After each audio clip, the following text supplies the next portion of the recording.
Chapter 234. Mr. Leon, I congratulate you on translating such a best-selling book. However, in my opinion, the book The Biography of Steve Jobs is selling so well because of Mr. Steve Jobs, right? Martel shook his head. He felt that his words were a bit too harsh, so he said apologetically, "Please forgive me for saying this, because I also admire Mr. Steve Jobs. Apple's products are popular all over the world, so I don't think Mr. Steve Jobs' biography will be bad." Poplar Fruit shrugged and said, "I know what you mean, but I want to tell you that before the new book was released, the readers knew that it was me who translated it, so our pre-sales were greatly affected." Poplar Fruit took out a piece of paper from his briefcase and pushed it to Martel. In front of Martel, he said, "However, after they read my translation of the book, they became very willing to recommend it to their friends. Therefore, after the release, our sales increased again. This is our sales report. You can refer to it." Young. Martel picked up the sales report of the biography of Steve Jobs and looked at it. He said, "Well, although there is no way to prove what you said, we assume that your translation of the biography of Steve Jobs has indeed been recognized by the readers. But you should know that my book is not the same type of literary work as the biography of Steve Jobs." He was right. The biography of Steve Jobs could be said to be documentary literature, which was different from his novel, The Fantasy of a Young PI. So he said, "I don't think that your success in the biography of Steve Jobs can be transferred to my book." Looking at Yang, Martel was a bit stubborn. Zheng Yujie was a bit worried for Poplar Fruit. But Poplar Fruit was not afraid. He smiled and said, "This is what I want to tell you. Not only can I achieve success in documentary literature, but I can also translate novels that the readers like." Young. Martel was interested and asked, "Oh, is that so? Why do you say that?" "Because of my understanding of your work," Poplar Fruit said confidently. Poplar Fruit began to talk to Yang. Martel discussed various details of his work. In the beginning, Martel was listening attentively, but towards the end, he began to immerse himself in the conversation. He even argued with Yang Guo with a red face. Towards the end, his face was full of excitement, as if he had met a soulmate. "Haha." Martel laughed heartily and said, "I've held so many speeches and book signings, but I've never met a reader who understands me as well as you do. You're right. You do have a deep understanding of my works. I want to thank you for this. I want to shake hands with you again." Yang Guo smiled and took out her right hand to hold Yang Ming. Martel stretched out his right hand. When Zheng Yujie saw this scene, she heaved a sigh of relief. Martel finally relented. But he didn't. Perhaps he was afraid of being cheated by Yilin Publishing House. He was particularly stubborn and cautious today. Martel shook his head and said, "I know why you are so keen on my book. I guess you must have received some news that my book is being filmed by the Chinese director Lian. Just like the biography of Steve Jobs, you want to take advantage of the release of the movie to promote my book again. Am I right?" Martel said. He stopped Poplar Fruit, who was about to speak, and said with a smile, "Mr. Leon, I know you have put in a lot of effort to persuade me. You speak English very well, better than me, and you do have a deep understanding of my book. But I don't know if it will be as attractive as the English version after you translate it into Chinese, because the cultural characteristics of Chinese and English are different. That's what Yilin Publishing House explained to me. So if I give the book to you, I have to take a risk. But if I give the book to Yilin Publishing House, with the fame of the great director Lian in your country, I think my book will sell well again." Martel said without hiding anything. Zheng Yujie's face turned white and red. She didn't know what to do. "Yang? Mr. Martel, do you want people to buy your book just because of a movie? Do you want people to read the bad words in your book and praise Lian loudly and abuse you? Do you want your book to be popular this time and continue to be unknown in the future?" Yang Guo didn't care about Yang Guo. Martel flinched at his words, his smile faded, and he asked him seriously, "Yang?" Martel was stunned. He wanted to say something but hesitated. He silently looked at Yang Guo. "I know you are worried about the risk, but I want to tell you that there is no other translator more suitable than me to translate your book.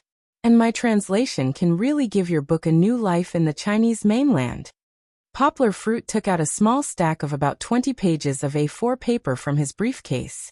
What is this? Martel asked doubtfully. This is part of my translation. Poplar Fruit smiled and said, I translated the first part of your novel. Then you can take it to someone who understands Chinese to help evaluate it and see if it is worth his money. Young, Mr. Martel, you can find a professional survey company to help you do this survey. Zheng Yujie suddenly interjected. For example, you can ask them to randomly find 100 Chinese students to read this translation and see their attitude towards it. That way, you'll know whether it's worth handing your book over to Leon to translate, and whether it's worth handing it over to our publishing house to operate for you. In the end, Zheng Yujie dropped a bomb. Before you make a conclusion, please ask the survey company to pay for the cost. If you are still not satisfied, then you don't have to pay a cent. Poplar Fruit looked at her in surprise. Young? Martel fell into silence.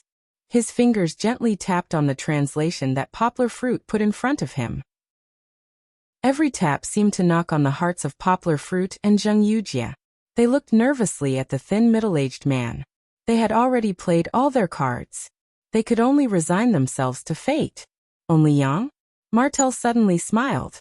His big hand gently patted on Poplar Fruit's translation. Then he held it in his left hand and stood up. He reached out his right hand to Poplar Fruit and Zheng Yujie saying, with such conditions, do I have any reason to refuse? Everyone, use your votes to support the poor. Greater than over equal to. Chapter 235. Walking out, Poplar Fruit and Zheng Yujie looked at each other and smiled. Poplar Fruit looked into Zheng Yujie's eyes and said, thank you. Zheng Yujie held a small bag in both hands and hung it in front of her body. She walked slowly with Poplar Fruit on the school road with the spring breeze blowing and flowers blooming on both sides. She smiled and said, thank me for what? Thank you for trusting me so much.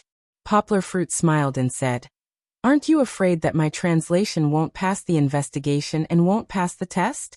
Martel's discerning eye. If you think it's fair to investigate, will your translation be liked by everyone? Zheng Yujie didn't answer directly but asked Poplar Fruit. That's for sure. Poplar Fruit said confidently. In other fields, Poplar Fruit may be afraid, but in his professional field of translation, Poplar Fruit had 100% confidence. You believe in your ability, and I also believe in my vision. The man I approve of will not fail. Zheng Yujie turned her head and looked at Poplar Fruit with a burning gaze. Haha.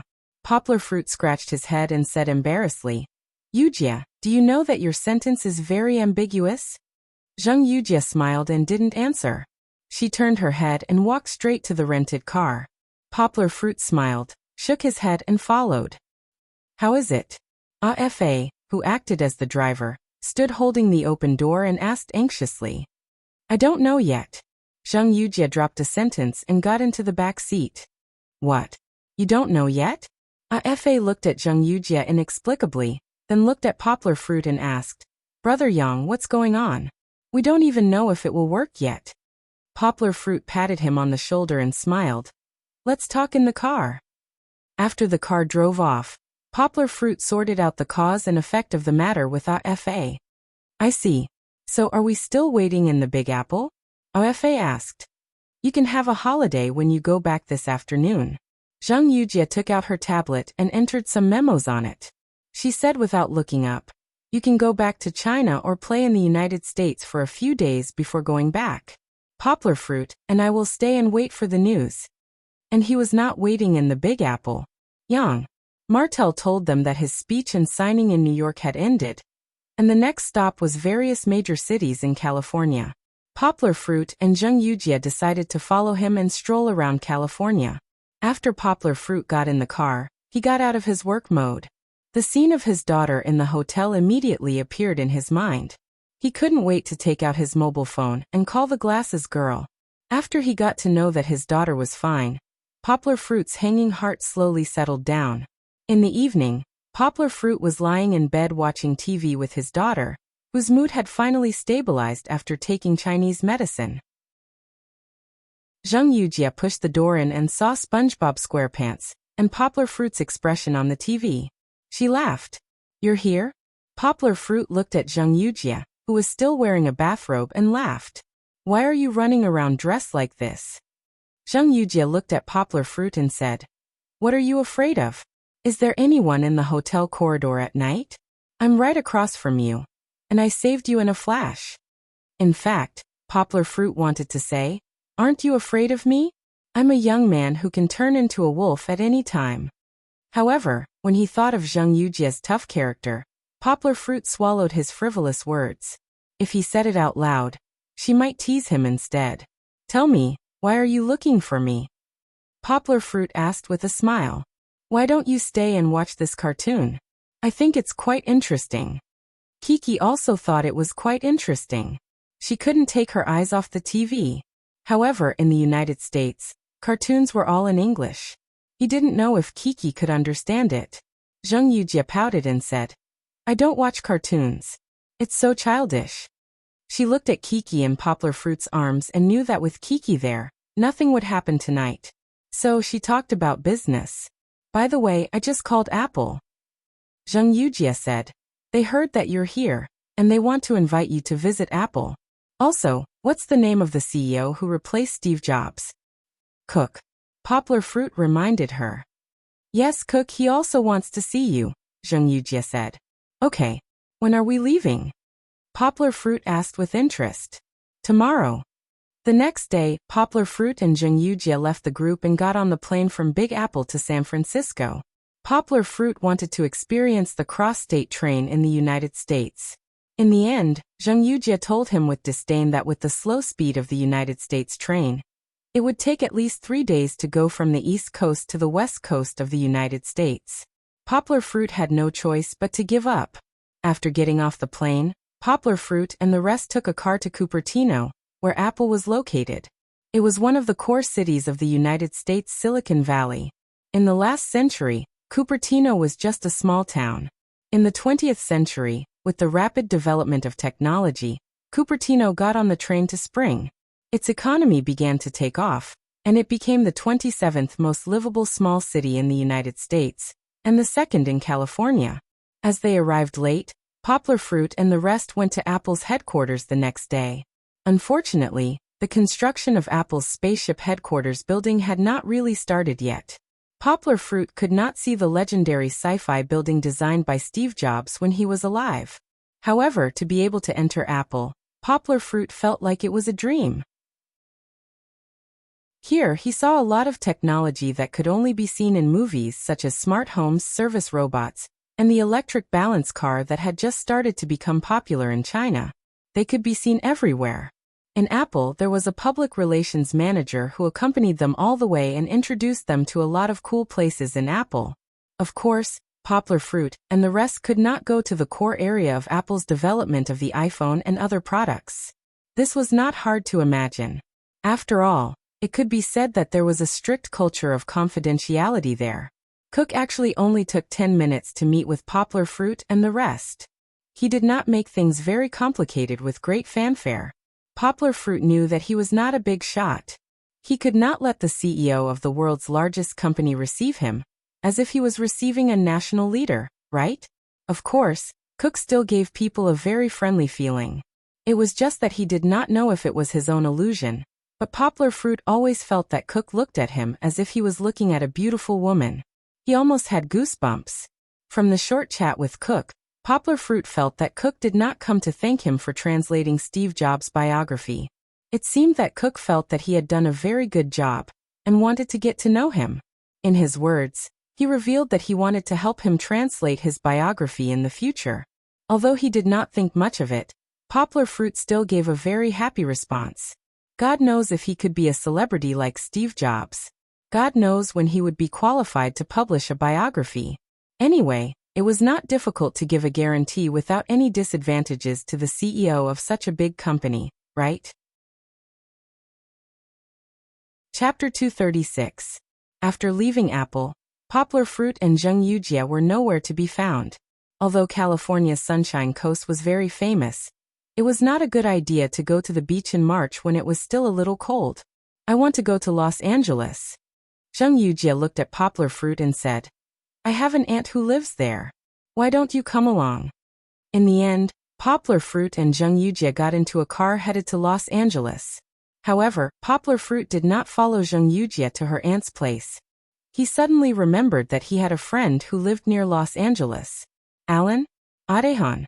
Ever since they met in Beijing last year, Poplar Fruit and Alan had chatted a few times online, and even played games together. Alan had long urged Poplar Fruit to come over to his house. If Poplar Fruit did not mention Los Angeles, he would have forgotten about it. Alan lived in Irvine, a small city in Southern California that was not far from Los Angeles. This unknown small city had a world-famous gaming company like Blizzard in terms of business. There were also many semiconductor and computer industry giants in the Northern American headquarters. In terms of educational resources, there was a branch of the University of California. There were also countless outstanding high schools. According to the data, Irvine High School was ranked 8th in the list of the best high schools in America in 2011, and 2nd in the list of the best public high schools in America. Poplar Fruit carried his daughter, and carried a huge backpack as he got into a taxi in Irvine. Although the driver of the taxi was a black man, he looked through the window and saw that most of the people on the streets of Irvine were Asian. This discovery shocked Poplar Fruit. He thought that there were enough Asians in Cupertino, but compared to this place, it was still lacking. Thinking about the pleasant climate, excellent school district, ideal security, and other factors, Poplar Fruit was relieved. Just the advantage of having a good school was enough to attract the Chinese to flock here. When they arrived, Alan warmly welcomed Poplar Fruit and Kiki. When they met, he gave them a big hug. However, Kiki was not very satisfied with this bearded uncle. She turned around and hugged her father, unwilling to pay attention to him. Alan smiled awkwardly. He had a falling out with his wife not long ago. His wife was angry and took his 2 children to Florida for a vacation. The life of a bachelor was a bit unrestrained. Poplar Fruit was surprised by Alan's house. Alan was a wealthy man with a net worth of tens of billions. His house was no different from an ordinary American's. From the outside, it looked like an ordinary 2-story building with its own lawn outside. From the inside, there was nothing special. It was no different from the movies. Of course, if there was anything special, it would be his super cool game room and living room. There were all kinds of game consoles, Wii, Xbox, PS3, and so on. As long as it could be seen in the market, it had everything. There was even a 3D game console set that was rarely known in the market. Alan had one too. Wow! Poplar Fruit exclaimed in Chinese. Bro, what you said on the internet is true. You really built a game arcade city. Of course. As a game enthusiast, I won't save money for myself in this aspect. Alan said proudly. Hearing this, Poplar Fruit rolled his eyes. Save money? The expenses here are not even a fraction of your account, right? I really don't know where he spends all his money. However, looking at Alan's living room, Poplar Fruit had a vague understanding of the reason why Alan and his wife fell out. In Alan's house, Poplar Fruit was more at ease. Although it was a little messy, there might be a housekeeper cleaning it every day, so it wouldn't be littered with garbage. Sitting on the sofa in the living room, Poplar Fruit moved his butt. It was so comfortable that he wanted to cry out. It seemed that they were all very expensive goods. Otherwise, it wouldn't be so soft and bouncy when sitting on it. Poplar Fruit looked around. Alan shaved his beard and came out. Looking at Poplar Fruit, he asked curiously, "What are you looking for?" Poplar Fruit said, "I'm looking to see if your house is like Bill Gates, hiding some high-tech products in a low-key way." Alan curled his lips and said, "Don't look for it. I'm not a geek. I'm only interested in games. I won't look at anything else if it's placed in front of me." It seemed to be true. He pulled out a crib from the bedroom downstairs and asked Poplar Fruit to put Kiki in. "Don't hold your daughter. We men need a little space. Come on, join Alan's gaming party." Poplar Fruit had been itching for a long time. He put his daughter in, but after thinking about it, he asked Alan to find a coat and a few toys. The toys were for Kiki to play with, and the coat was used to cover the front of the crib. This way, Alan's 2K TV screen wouldn't flash Kiki's young eyes. "Let's go." Alan waved the Wii stick, and a whip came down from the TV and hit the horse he was controlling. The horse raised its front legs high, whistled, and rushed forward. It was Poplar Fruit's first time playing these home games. Although he had seen them in videos before, it still took some time for him to get used to it. After spending more than 20 minutes learning how to play, Poplar Fruit finally got used to it. Why was it a gaming party? Because the two of them changed the game consoles and jumped through the catalog. In 5 hours, they played more than 40 games, not including the intermission time when they were feeding Kiki. The two of them had a 50% chance of winning. This didn't mean that the two of them were equal in strength. On the contrary, the difference in strength between the two of them was very clear. Poplar Fruit could be said to have a complete victory in games that required a lot of manipulation, such as shooting, action, racing, and so on. However, when it came to RPG and strategy games, Alan could often win. In the beginning, Alan had a good time torturing Poplar Fruit. Later, he felt more and more that teaching Poplar Fruit to play home games was a big mistake. It was like inviting a wolf into the house. "I'm not playing anymore." Alan threw away the remote control in his hand and lied on the sofa. His character had been shot in the head by Poplar Fruit for the nth time. Alan looked at the screen full of blood with tears streaming down his face. He decided to give up playing with Poplar Fruit, this pervert. If he didn't give up, then he would be a fool. Hee. Poplar Fruit smirked at the side. "Don't be so proud," Alan shouted. "Tomorrow I'll take you to the shooting range to see a real gun. Alan's shooting skills will make you call me Daddy." He actually learned a tongue twister from a black singer.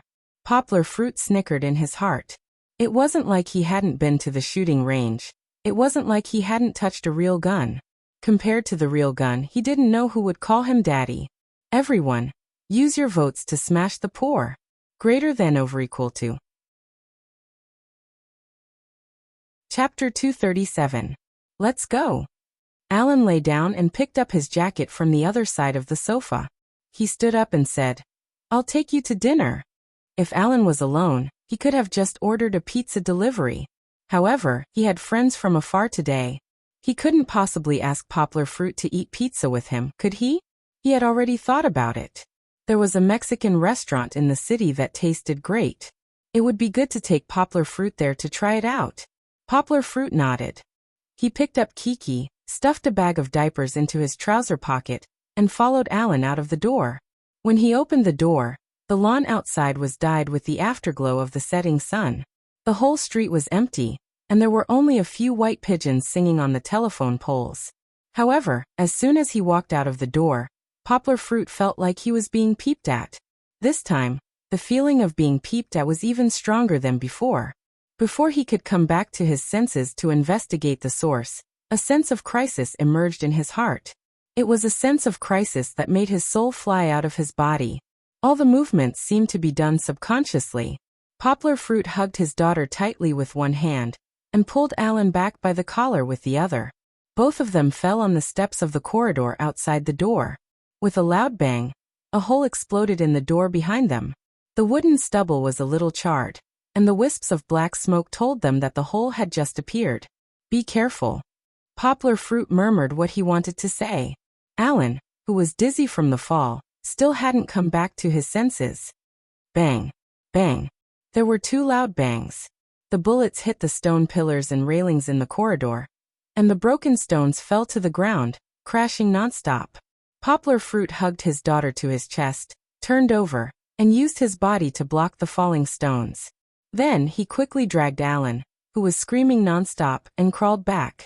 Bullets whistled through the air, windows and flower pots were smashed, and the white pigeons flew away in fright. These scenes that could only be seen in movies were actually happening right next to him. Poplar Fruit's mind went blank. He could only instinctively drag Aaron to a safer place, praying that no bullets would fall on him.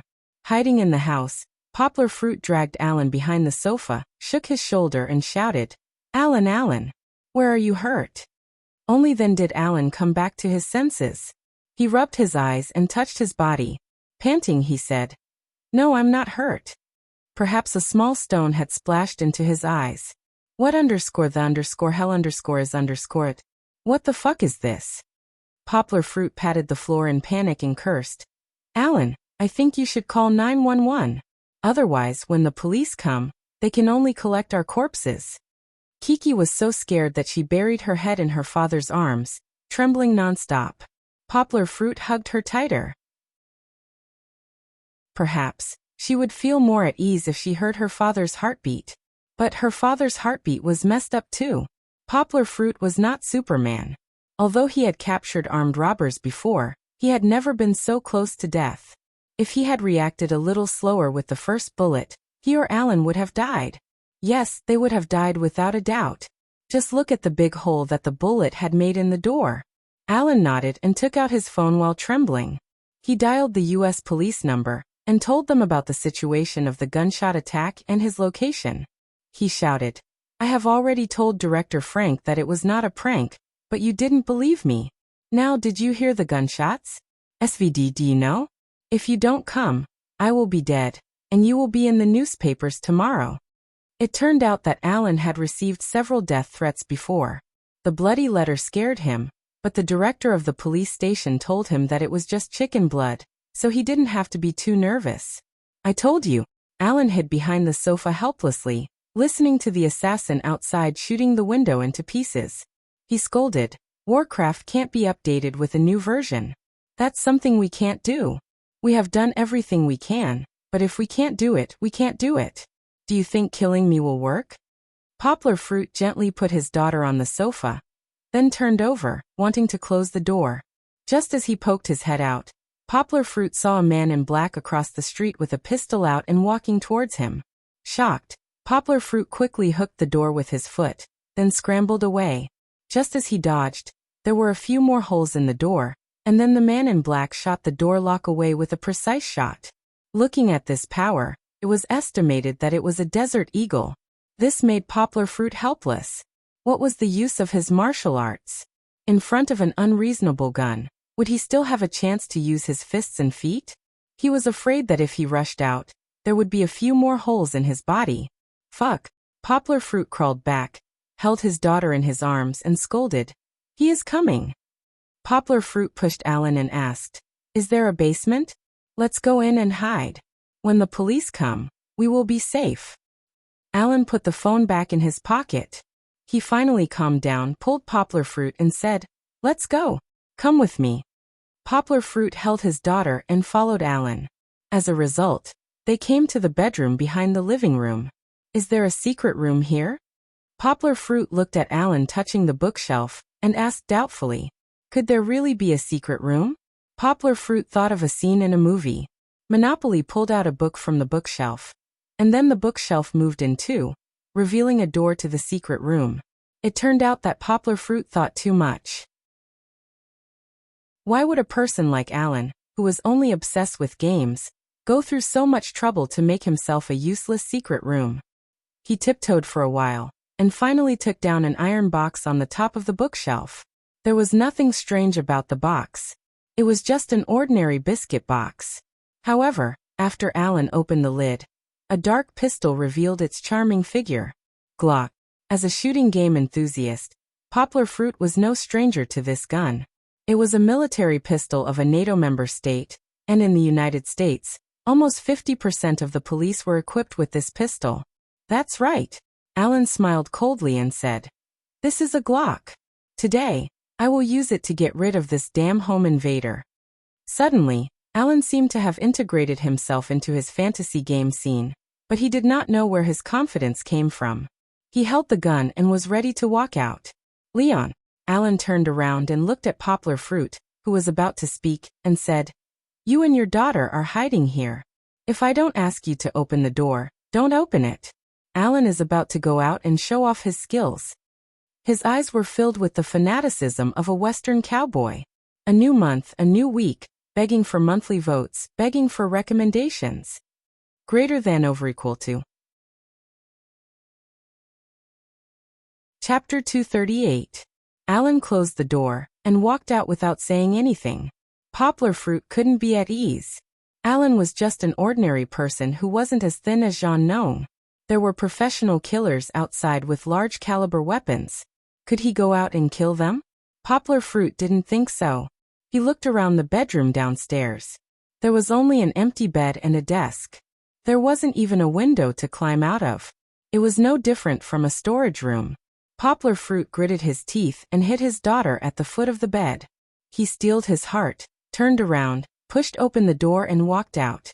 When he walked out, he even closed the door. As soon as he walked out, he saw Alan leaning against the support pillar of the stairs, waving his pistol and shooting at the door. The gunshots kept ringing out. But Poplar Fruit took a closer look and saw that Alan had shot all the bullets askew. The bullets hit the sofa cushions, shattered the light bulb on the top, and collapsed the shoe cabinet at the door, but the door was still standing. There wasn't even a new hole. He turned to look at Alan. His eyes were closed, and his unrestrained shouts were even louder than the sound of the pistol. No wonder he couldn't hit him. In this state, it would be a miracle to hit him. At this time, Poplar Fruit caught a glimpse of the door that had been kicked open. A black gun barrel reached in. Poplar Fruit was shocked.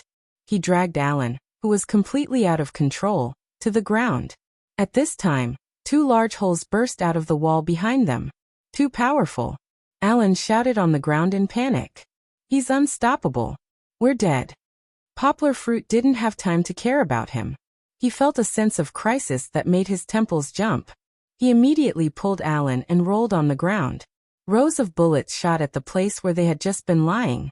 At this time, the other party had no bullets, but Poplar Fruit could hear the sound of the person reloading the magazine was very consistent. He might not be as good as Xiong 3, but he had no chance to take him down empty-handed. Run! Alan desperately pulled Poplar Fruit along the stairs to hide on the second floor. He rolled and crawled, pulling Poplar Fruit to hide in the corner. He gestured with his hands in front of his chest and prayed to God. God, please keep me alive until the police arrive.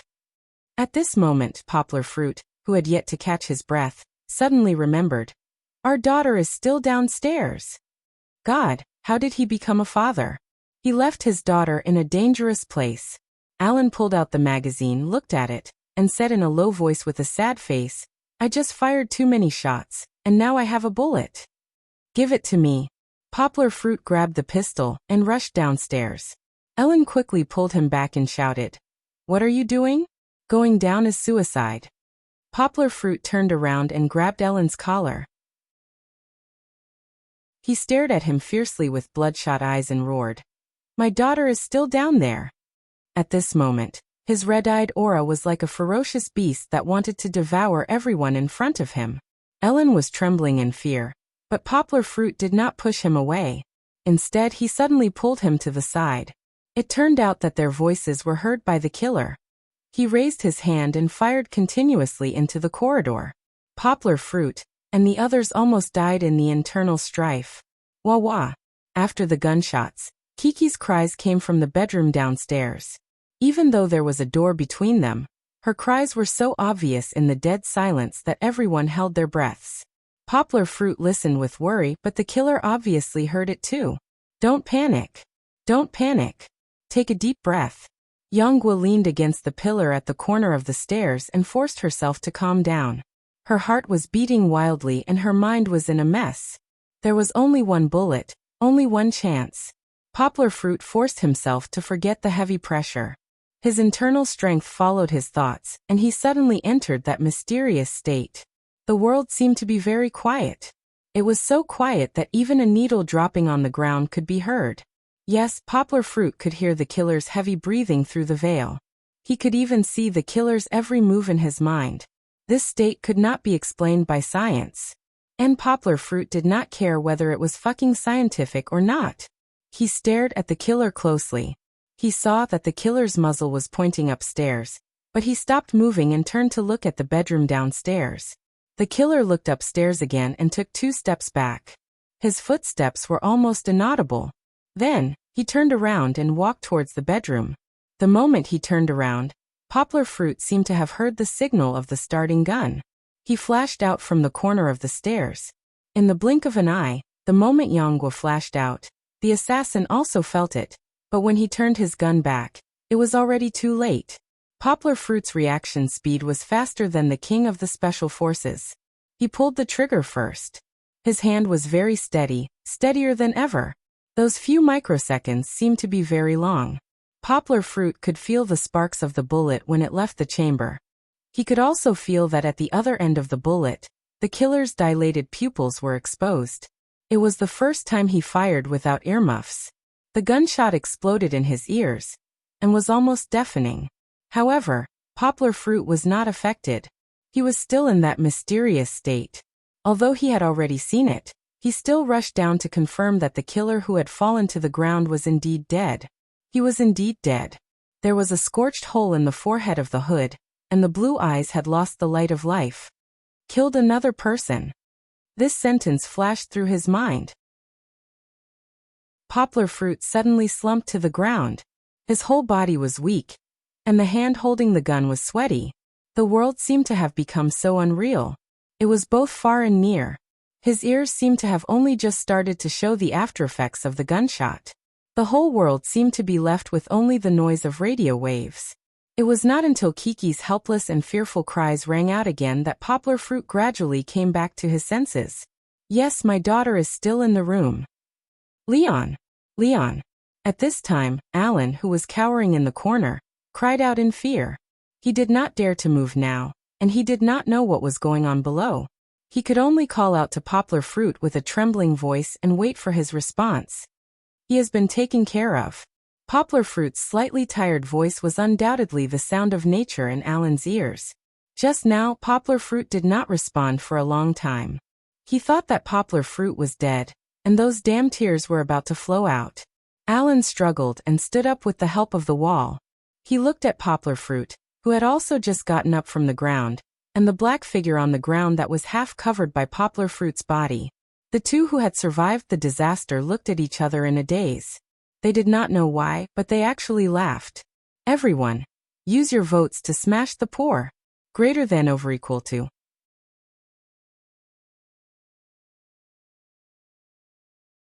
Poplar Fruit could see the helpless look on Chief Frank's face under Alan's saliva. However, he was the one at fault, so he didn't dare to wipe it off. Although the officialdom in the United States was not as decadent as in China, a superstar company like Blizzard was considered a signboard in a small city like Erewhon. If one of its bosses was assassinated because he did not protect them well, then Director Frank would have to take the blame and resign the next day without needing any orders from the higher-ups. I guess there might be accomplices around here, Alan said seriously. You have to search carefully.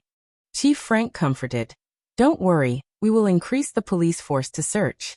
However, according to the current situation, we have already found the sniper rifle that he left on top of a building. What do you mean? Alan asked, puzzled.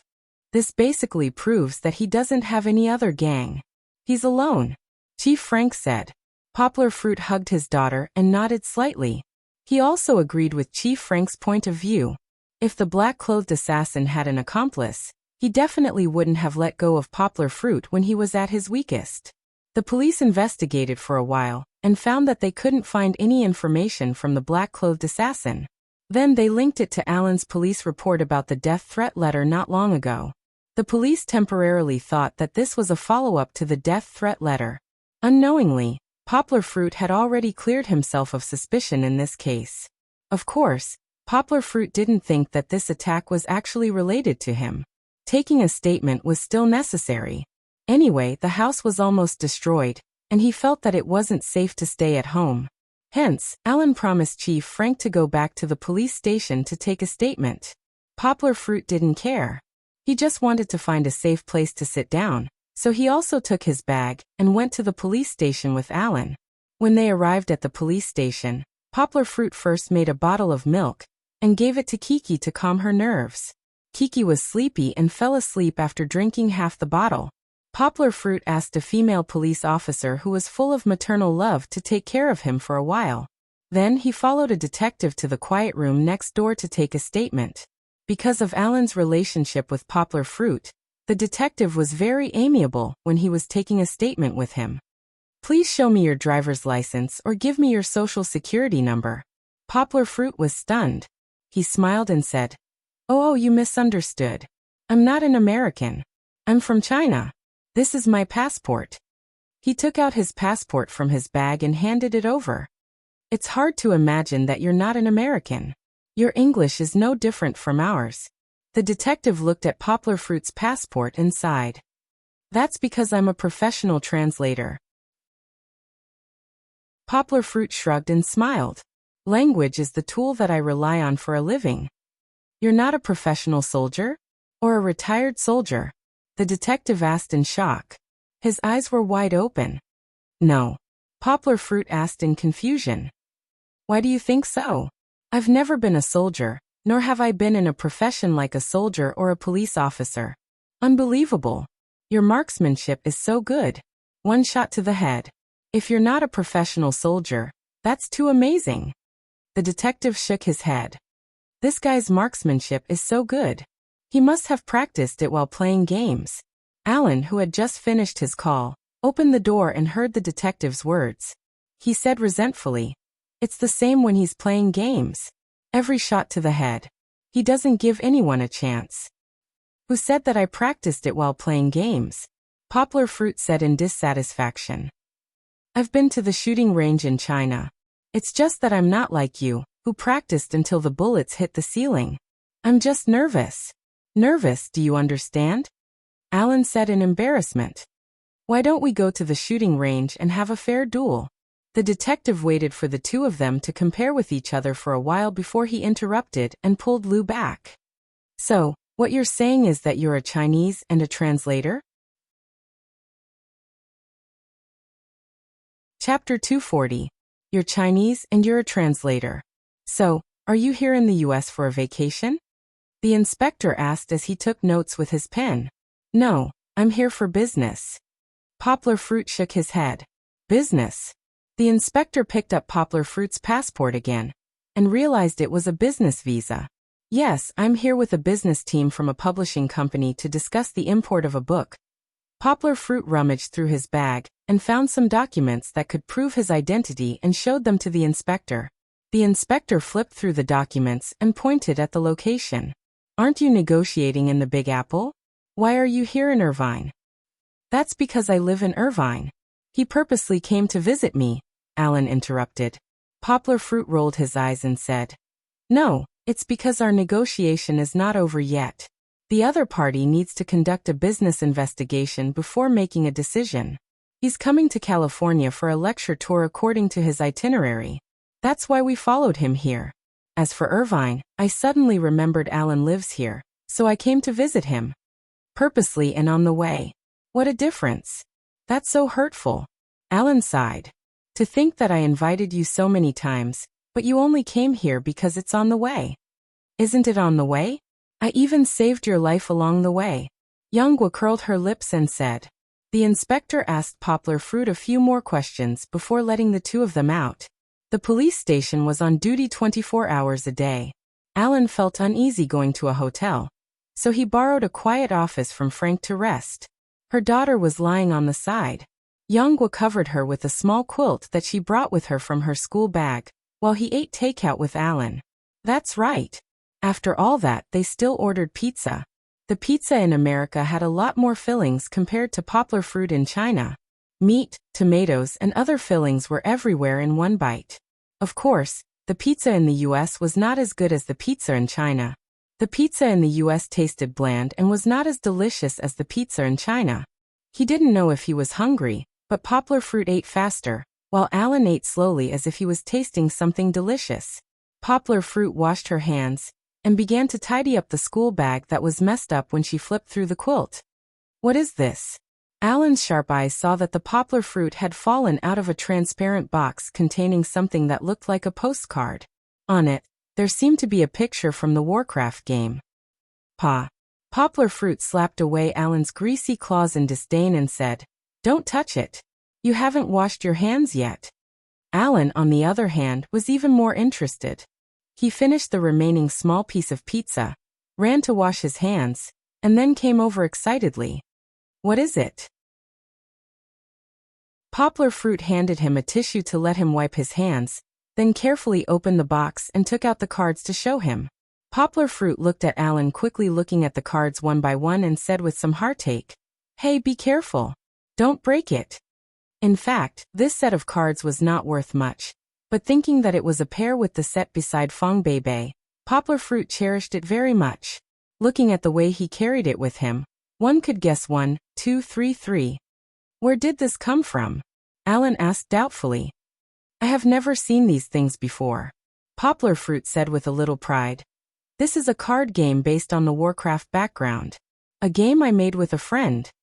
Alan looked at his peach blossom face and said with a smile. Girlfriend? Poplar Fruit said with a red face. A female friend. Alan did not continue to ask. He was not a gossipy person, and games were all he cared about. He pulled Poplar Fruit's clothes and let Poplar Fruit explain to him how to play. His voice was a little loud, and Poplar Fruit glared at him, afraid that he would disturb his sleeping daughter who was still trembling slightly. Staying in the police station was quite boring, and there was no computer or game console to pass the time. Poplar Fruit explained the card game to Alan. First, you have to choose 30 cards from this set as your own card set.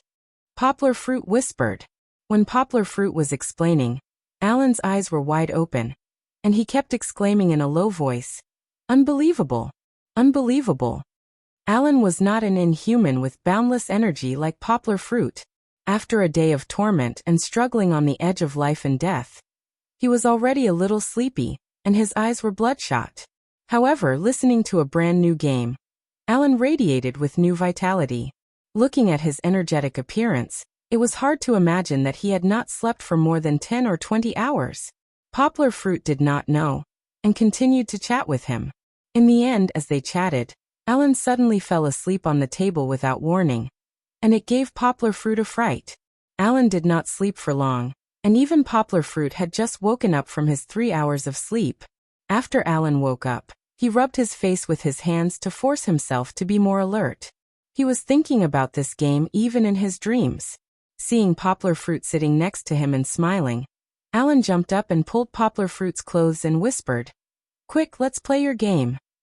Poplar Fruit waved his hand and said, I can't play. This card needs 2 sets to play, and I only have 1 set. The other one is still in China. Are both of them the same? Alan asked. They are exactly the same. Poplar Fruit said.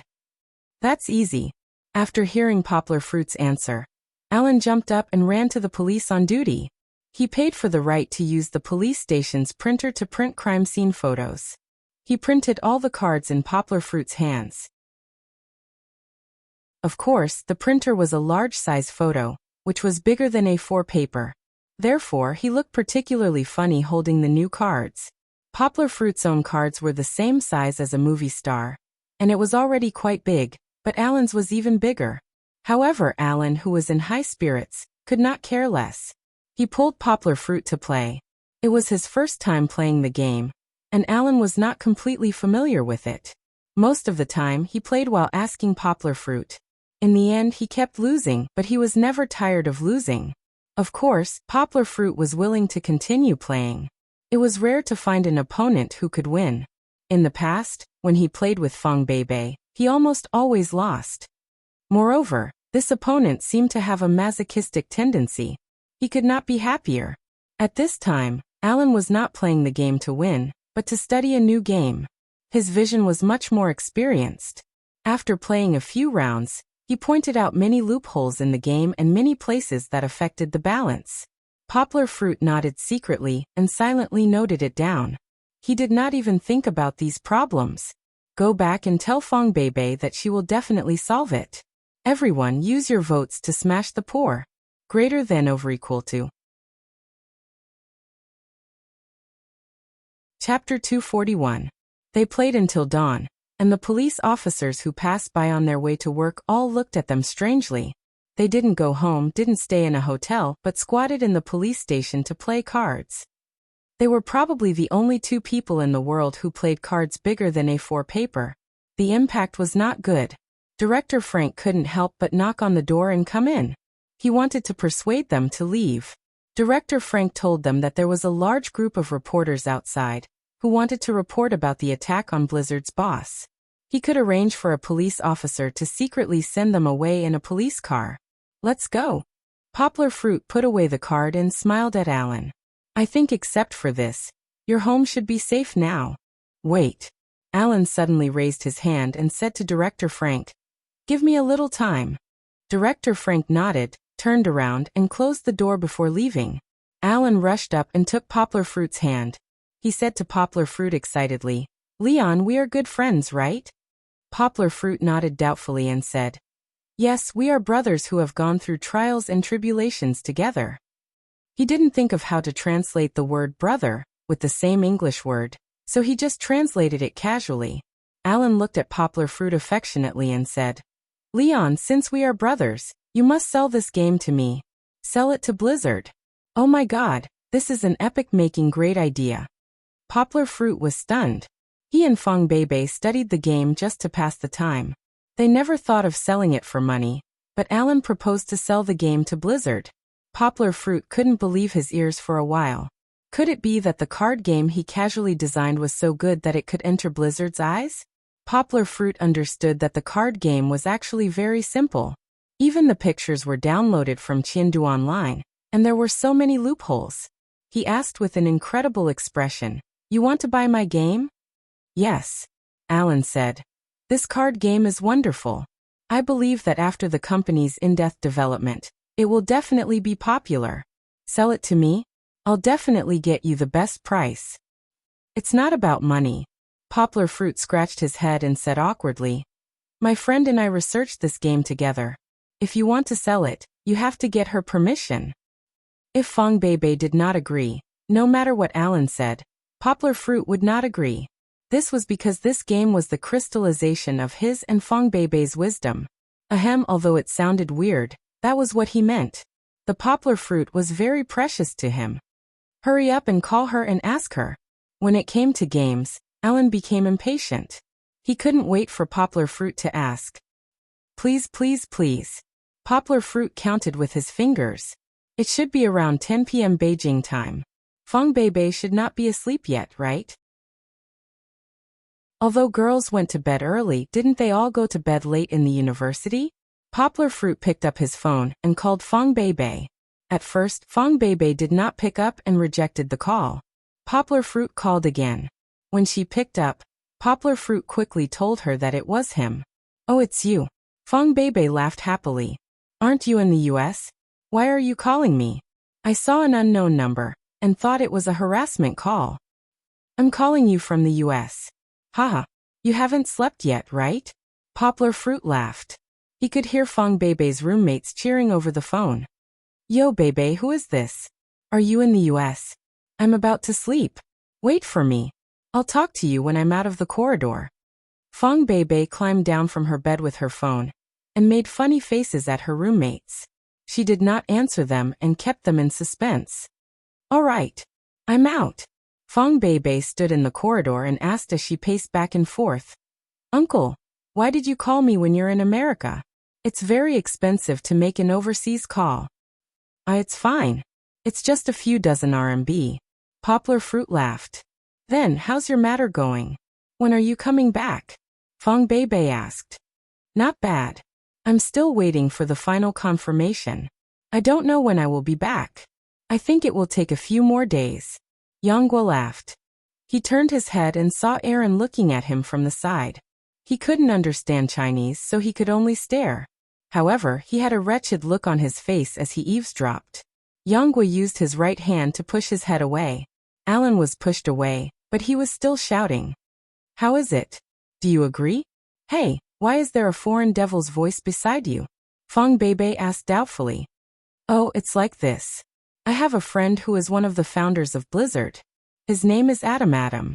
Poplar Fruit laughed.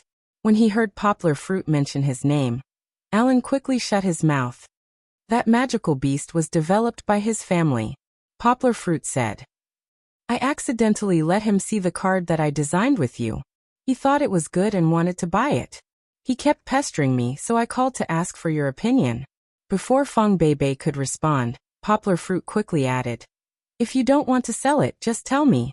It's okay. I was forced to ask." Fong Beibei laughed and said, "If you think it's okay, then sell it. I don't have any objections. Our efforts can be appreciated by such a big company like Blizzard. It's a great achievement." Poplar Fruit scratched his head and said, "I don't have any objections if you agree. I was worried that you would say that the game was designed by the two of us, and that you don't want to sell it." It's okay. Fong Beibei laughed. It's great that more people can see it. But Fong Beibei's tone suddenly became very serious. She said, you can't sell or lose the cards I gave you. It's the only one in the world. If you lose it, I won't talk to you anymore. I promise I won't lose it. Poplar Fruit suddenly straightened his chest and said, I have a good collection. Hee hee, I'm just teasing you. Fong Beibei laughed and said, that's it? I'm going to sleep. Wait, how much do you think we should sell it for? Poplar Fruit asked anxiously. You see, you decide. Fong Beibei said. Okay, we'll split it 50-50. Poplar Fruit said seriously. He always felt uncomfortable talking to Fong Beibei about money, but Poplar Fruit still wanted to make it clear. Didn't the people in his hometown always say, even brothers have to settle accounts clearly?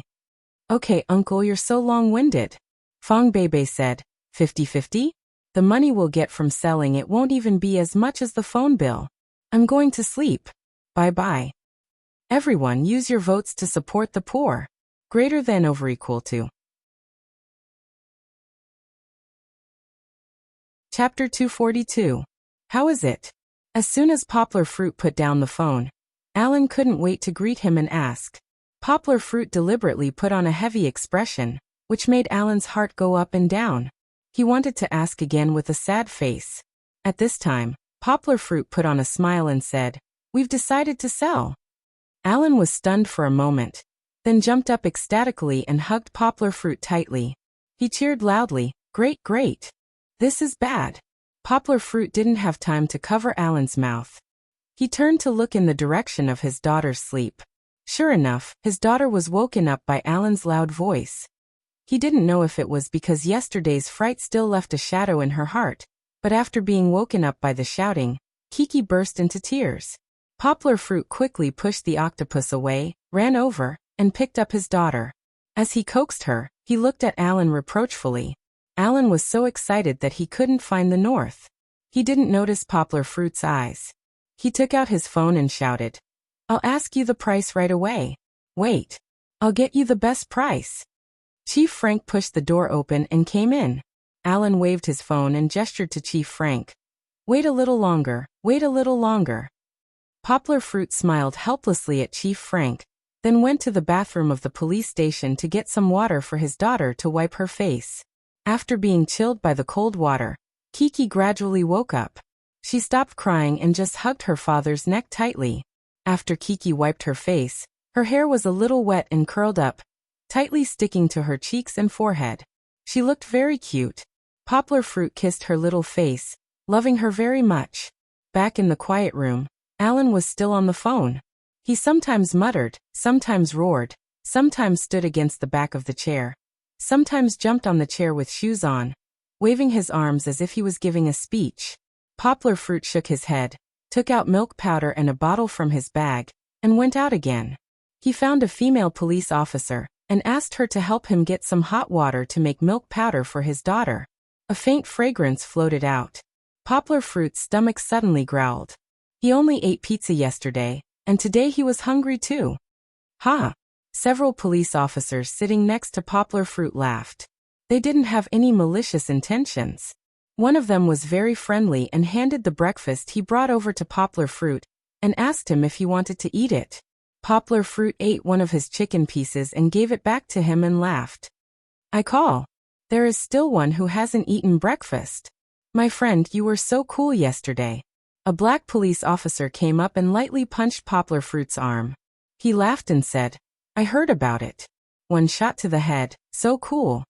Poplar Fruit shrugged and joked with them for a while. When the takeout arrived, he took the takeout and walked back with Kiki in his arms. Alan's phone call lasted for more than half an hour. After he put down the phone, he excitedly said to Poplar Fruit, Leon, I finally talked to the board. They are willing to pay $6 million for your game. Poplar Fruit was about to sit down, but when he heard this, he stopped. He looked at Alan in a daze and couldn't believe his ears. $6 million? And it was in me gold? When Alan saw that Poplar Fruit didn't reply, he became anxious. He pulled Poplar Fruit's clothes and said, Leon, are you still not satisfied? This is really the highest price I can get. It was indeed the highest price. Seeing that Poplar Fruit had saved his life and that the game was really good, Alan tried his best to persuade the other board members. He spent a lot of effort to get Poplar Fruit this price. You have to know that the card game that you designed is just a prototype. After we take it over, we will have to invest a lot of money and go through a lot of post-development before we can launch it into the market. $6 million is already a very rare high price. Alan said anxiously.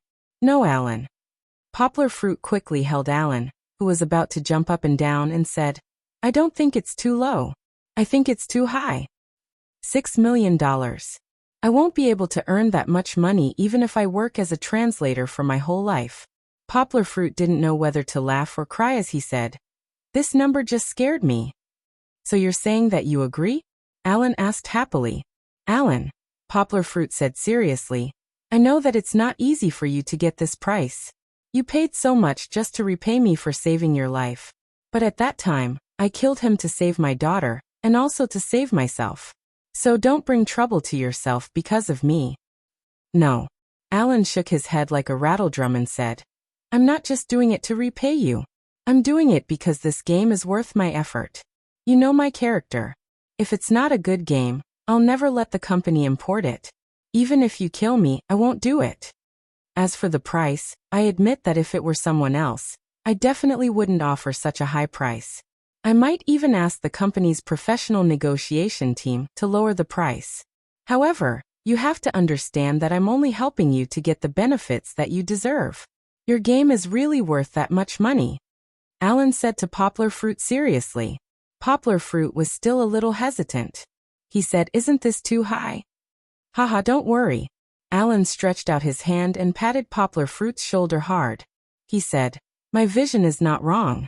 This game is worth investing a lot of money in, and in the future, it will double for us. Poplar Fruit felt like he was dreaming when he got such a price. However, when he pinched his thigh, it still hurt. He wanted to call Fong Beibei to discuss it again, but when he looked at the time, it was already late at night in China. It was definitely not appropriate to call back, and Fong Beibei had said that he would make the decision himself. So he had to make the decision himself. In fact, there was nothing to do. In the face of such a high price, Poplar Fruit couldn't think of any reason to refuse. He nodded to Alan and said, Well, $6 million sold to Blizzard. Alan cheered happily. Poplar Fruit quickly pulled him back and said, Wait a minute. Alan asked doubtfully, Do you have any other conditions? Poplar Fruit nodded and said, Yes, I can sell you the card game, but I can't give you this set of cards. This is very important to me. He shook the set of cards that Fong Beibei had given him at Alan. Alan laughed and said, Look at how nervous you are. Don't worry, I don't want your cards. I just want your idea. By the way, Alan suddenly remembered and asked, What's the name of this game? Poplar Fruit pondered for a moment, then looked up and said with a smile, Heroes of Warcraft. Chapter 243. After hurriedly eating breakfast, Alan couldn't wait to drag Poplar Fruit into the police car, and went straight to Blizzard. After entering the gate, many people saw Alan and exchanged a few pleasantries with him, asking if he was well. This morning, the news of Alan's attack spread. If he wasn't okay, someone would have run to see him with flowers. Blizzard was very low-key, and no reporters could even enter the company. Poplar Fruit was the first time he saw Blizzard, even on the internet. Compared with Apple, Blizzard's overall decoration was not so high-tech, but it was not bad. What impressed Poplar Fruit the most was Blizzard's pantry and lounge. There would be 1 or 2 such places on each floor. Warm decorations and rich snacks and drinks were not what impressed Poplar Fruit.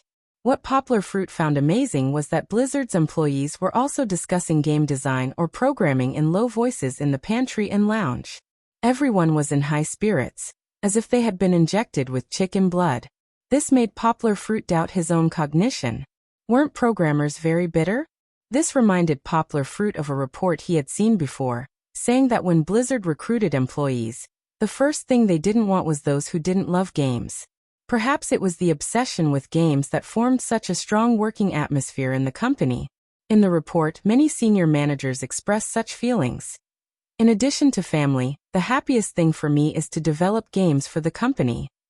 Similarly, in the eyes of Blizzard's employees, games were not only a job, but also a way of life. Poplar Fruit felt that this selfless spirit of work was reflected in every employee of Blizzard.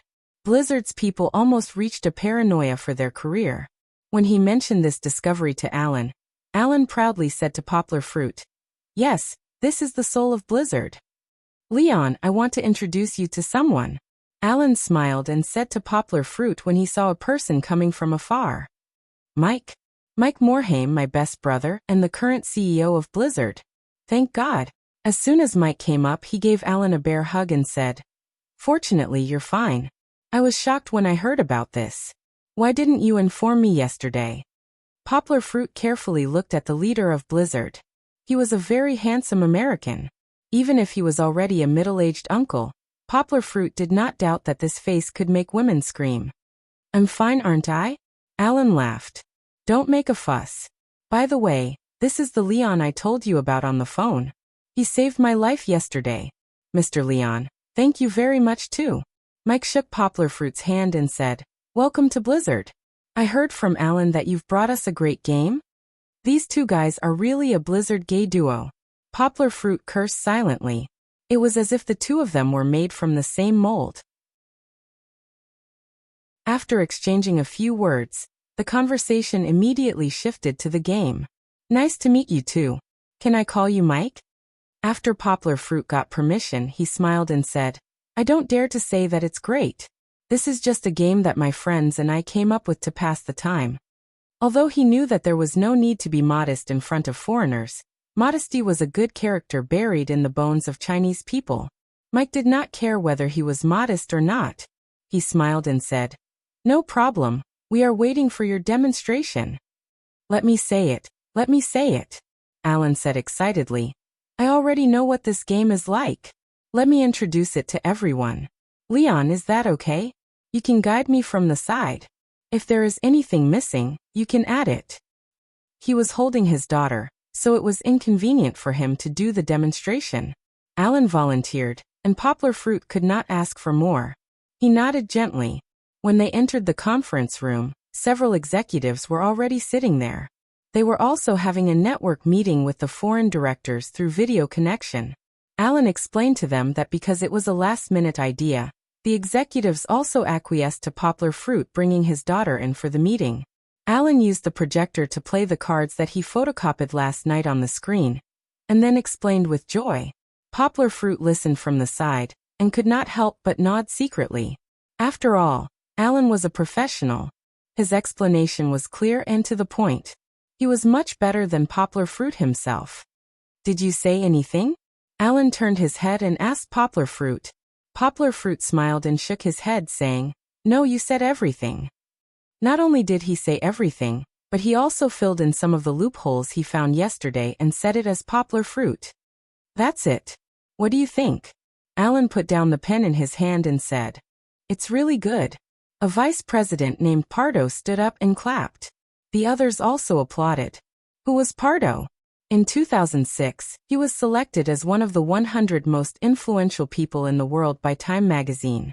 And this reputation came from the epic-making World of Warcraft that he, as the chief designer, launched and was sought after by countless people all over the world. He and Ali were both extremely obsessed with games, and his judgment and analysis of games were praised by Blizzard as holy scriptures. This game, although there are still many areas to be improved, it is indeed a fascinating game. I believe many people will like it," Pardo said excitedly. "And it is based on the background of World of Warcraft. If it is released, there will be many fans of World of Warcraft screaming." Mike calmed down a lot. He carefully looked at the cards that Alan put on the table, raised his head and said to the directors and executives of Blizzard present, "Gentlemen, I don't know if you have noticed, but this game is also suitable to be played on mobile." Poplar Fruit said in his heart, "Of course. Isn't Legend of the Three Kingdoms very popular on mobile and tablet?" He didn't know how much Mike's words meant to the people of Blizzard. Blizzard's games were mainly focused on the PC. In the mobile game market, Although many games had tried to be transplanted, they didn't achieve good results. After all, mobile games and PC games were two different concepts, and the way to operate was also different. Compared to the PC market, Blizzard's development in the mobile market was disappointing. However, the mobile game market was developing rapidly, and it was already a big cake that even Blizzard couldn't ignore. If they couldn't achieve results, they would be abandoned by the times. Pardo was a little excited, and even a little carried away. He said, "That's right, we must buy this game. The 6 million miles Gene spent is too worth it. I think we can accept another 2 million. When he said this, the whole room was silent. This executive who was obsessed with design and technology seemed to have forgotten that this game hadn't been officially sold yet, and the owner himself, Poplar Fruit, was sitting in front of him. Xiaohan's birthday is tomorrow, shamelessly asking for blessings, haha ___. Oh. Chapter 244. All the directors and executives looked at Pardo. He had also realized his mistake. His chubby face revealed an awkward expression as he stood there, feeling extremely uncomfortable. Mike's hand that was holding the card also stopped. His other hand that was supporting his cheek rubbed his temples. On one hand, he was speechless at Pardo's recklessness. On the other hand, he had a headache thinking about countermeasures. Alan sat next to him and wanted to say something. He wanted to fight for more benefits for Poplar Fruit, but the company didn't belong to him alone. If he used Mike's big shot as a bargaining chip to force the company, then wouldn't everyone be able to continue to have fun in the future? That Poplar Fruit was the first to speak. As soon as he spoke, everyone's eyes were focused on him. Kiki was so scared that she hid her head in her father's arms. Poplar Fruit laughed dryly and said, "I think that the price of 6 million that Alan mentioned before is very reasonable. There is no need to increase it further. Moreover, I have already agreed to Alan's offer." His words were completely out of everyone's expectations. When Poplar Fruit spoke just now, the directors thought that Poplar Fruit was going to use Pardo's words as a bargaining chip to force Blizzard to increase their offer. If that was really the case, Mike knew that he would probably still agree, because this game was indeed worth their investment. However, there was someone who actually didn't want the opportunity to get more money. Poplar Fruit's words had overturned their understanding. In a capitalist society, business was business. How could there be someone who was emotionally swayed and gave up $2 million just like that? All the Blizzard executives and directors had different expressions on their faces, especially Pardo. His shock was mixed with a look of gratitude. There was nothing much to say. Since the parties involved didn't want to increase the price, Blizzard wasn't stupid enough to ask why. They let the legal department draft a contract and let Poplar Fruit sign it. Poplar Fruit hesitated for a moment and let them add Fong Beibei's name. There are some loopholes here. Don't take it too seriously. After signing, Mike held Poplar Fruit's hand and said solemnly, "Leon, your creativity is very important to our company, and your sincerity and kindness are very precious to us. In the future, you will always be a good friend of Blizzard, and you will always be a good friend of mine. You will be a good friend of Mohami's. I can also solemnly promise you that in the future, if Blizzard wants to buy your new game, we will give you the most sincere price. Even if Blizzard doesn't buy it, it may be because of the different game concepts. We will provide you with publicity channels to help our friends grow." After listening to this long speech, Yonghua couldn't help but silently curse. Was it useful for Mike to make such a promise? He was a translator. In the future, he would be an excellent teacher. He would be a professional gamer. He would be to them, and Blizzard, on the other hand, they would help him? That was the wrong thing to say. Poplar Fruit borrowed a computer and sorted out all the game information for them on the spot. After all, the copy in Alan's hand was in Chinese, and Poplar Fruit translated it for them for free. In terms of games, Poplar Fruit couldn't be compared to them, but in terms of writing skills, no one in Blizzard could surpass Poplar Fruit. Poplar Fruit typed as he sorted out hundreds of pages of information. He finished it in less than an hour. The sound of the keyboard as he typed shocked Alan to say that he was a humanoid computer. As for Kiki, several blonde beauties from Blizzard's secretary department brought a lot of small toys to tease her. These small toys were all related to Blizzard, such as dolls and so on. Pardo, on the other hand, called someone to send over a children's car that his son played with. This car wasn't remote-controlled. The child could sit inside and control the direction by turning the steering wheel. He could also press the 2 buttons on the car to control the forward and backward movement. It was a pity that Kiki lost interest after Pardo helped control the car for a while. She liked to ride in her father's car, and this toy car that only crawled a little faster than a tortoise was out of the question. After they were done, they were ready to leave. However, Alan suddenly remembered the conversation he had with Poplar Fruit in Beijing. He suddenly said mysteriously, "Leon, I want to show you a game." "What game?" Poplar Fruit held his daughter with one hand, and Alan pulled him forward with the other. "This game is a countermeasure we came up with after Valve poached Frostfrog from Dota." Alan chuckled. "This game used to be called Blizzard Dota, because we gathered the important characters from the company's 3 best games, World of Warcraft, Diablo, and StarCraft, into this game." "There's such a game?" Poplar Fruit asked curiously. "Why haven't I heard of it before?" This game was indeed rarely mentioned in the media. There was once a screenshot of the map, but it disappeared without a trace. Poplar Fruit, who was far away in China and didn't pay attention to the news of the gaming industry, obviously didn't know about it. "Because we didn't announce it to the public, and it's a pity."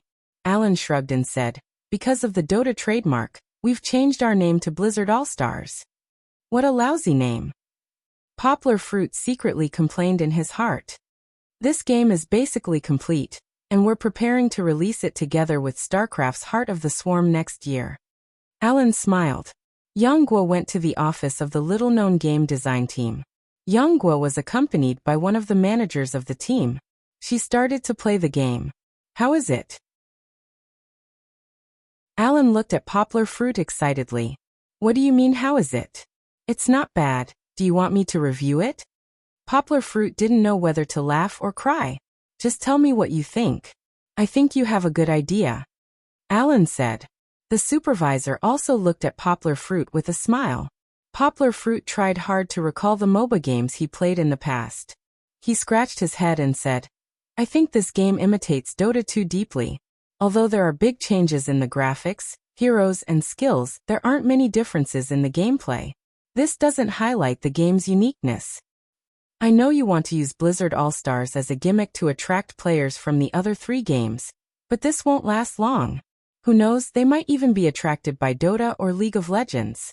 After all, they've been in operation for a long time, and the gameplay is very interesting. Do you guys think we can add something new and more fun?" Poplar Fruit looked into their eyes and said tentatively, "For example, wild monsters. After killing them, will they drop revival runes, and players will be able to obtain a batch of wild monsters that can fight for them?" Poplar Fruit's words attracted a lot of listeners. The programmers on the side all stopped what they were doing and looked at Poplar Fruit. "What else? What else?" Seeing Poplar Fruit stop to drink some water, the supervisor asked anxiously. "Everyone, use your votes to support the poor. Greater than over equal to." Chapter 245. Poplar Fruit talked about a few more details of the game, then looked around at the people around him. In the end, he saw a dark mass of hungry eyes. He swallowed his saliva and said, "Also, can the pace of the game be faster? Many old players don't have much time to play games. You see, a game of Dota takes more than half an hour. If we can be faster, many people will like it." "As for the name," Poplar Fruit said, "I always feel that the term All-Star reminds people of the NBA All-Star game. It's just an entertainment game for everyone. It can't be serious. It would be better if we could change the name." At this point, Poplar Fruit stopped. He really didn't have anything to say. They had all emptied him. "Hey, hurry up and say it. Why did you say it halfway?" The supervisor said anxiously. "You haven't said what the name is better. Do I have to say the name?" Poplar Fruit rolled his eyes. "I don't know how to come up with a name. Like my game, I came up with a name that wasn't very famous, Heroes of Warcraft. It was so frustrating. If you asked me to name it, I could only give it names like Heroes of Blizzard, Heroes of the Storm, Heroes of the Hurricane, and so on. Heroes of the storm, heroes of the storm. That doesn't sound bad, the supervisor muttered. Blizzard was indeed an extreme weather control. He suddenly stood up, clapped his hands and said, "Everyone cheer up. Let's go for a meeting. I think our game needs to be modified. It needs a big change." With the supervisor's order, the surrounding programmers instantly ran away. In the blink of an eye, Poplar Fruit was only left with Alan, the guy who had nothing to do. Poplar Fruit looked at the messy ground with a dull gaze. He realized that he really didn't understand this group of people. A layman like him casually said a few words, and they made such a big fuss? Sigh. Alan shook his head and sighed. It looks like this game is going to skip tickets again. Poplar Fruit stood up and pulled Alan outside. Let's go. It's getting late. Actually, it had nothing to do with time. He just felt that he might have accidentally screwed over an entire team. Of the 36 stratagems, the best stratagem was to run. Before leaving, Alan gave Poplar Fruit a big box of Blizzard accessories, dolls, t-shirts, figurines, notebooks, and so on. Poplar Fruit quite liked it, so he called for a courier and asked them to send it back to Yangcheng. There were a lot of things, so it was not bad to give them away. In the afternoon, Poplar Fruit contacted Zheng Yujia. He didn't want to tell her about the attack because he didn't want her to worry. The investigation should be out in a few days. Poplar Fruit made an appointment with her to meet in Los Angeles tomorrow. Alan didn't want to go home, so the two of them went straight to the hotel and booked 2 rooms. However, his sister-in-law, who had a falling out with Alan, suddenly appeared in Florida with 2 kids. When she received the news, she immediately flew back on the fastest flight. When they met, the two of them hugged each other. Alan's wife was called Linda, and she was about the same age as him. It could be seen that the two of them were a pair of enemies. They hugged each other, crying and scolding each other, but that kind of attachment and reluctance could be seen by anyone. Even though they were at loggerheads, the two of them stuck together like glue, because they were separated by life and death. Of the 2 kids in Alan's family, one was around 7, while the other wasn't even 5. The younger one sucked on his finger and looked up and down at Chi-Chi, who was in Yanggua's arms. He felt that this little sister was quite cute, but she looked unfamiliar. He was timid and didn't dare to come up and greet her. Kiki had been sick and frightened for the past few days. She couldn't let go and always wanted to lean into her father's arms. Normally, she would have shouted for her father to let her down and walk. Therefore, Poplar Fruit wanted her to play with Alan's youngest son, but she refused. Just as Poplar Fruit was about to carry her down, she immediately turned cloudy. That night, Alan was finally willing to entertain Poplar Fruit at a high-end restaurant. His family followed Poplar Fruit and his father, and called a private room. Linda was a housewife, but she usually liked to pay attention to fashion. Today, she was dressed particularly charmingly. Her eyesight was much better than Alan's. In a short while, she discovered the uniqueness of Poplar Fruit's clothes. "Leon, your clothes!" Linda suddenly called out in a low voice. "What's wrong?" Alan's hand trembled as he tasted the red wine. He thought that some food had stained Poplar Fruit's body, so he took a few tissues and handed them over. Linda smiled and said, "No, that's not what I mean. Look at Leon's clothes. Isn't it a bit special?" "What's special?" Alan asked, puzzled. "The materials are exquisite, and the workmanship is exquisite. It's definitely not ordinary clothes." Linda pinched Poplar Fruit's sleeve with her fingers and rubbed it. "Really? Why can't I see it?" Alan asked, puzzled. "The design is very unique." Linda ignored this guy who only knew about games and didn't know anything and continued to analyze. "Looking at the workmanship, it should be handmade, but I can't find any representative logo." "Leon, did you cut off the logo?" Poplar Fruit scratched his head and said embarrassedly, "No, it's a draft of a friend of mine who works in the clothing industry. He didn't think it was successful, so I accepted it." "Then your friend must be a master." Linda nodded and said, "His sewing skills are really superb." Poplar Fruit smiled and didn't continue. He didn't think it was necessary to show off his relationship with the old man Ardal. After dinner, Linda gave Kiki a very beautiful Barbie doll. It was really beautiful.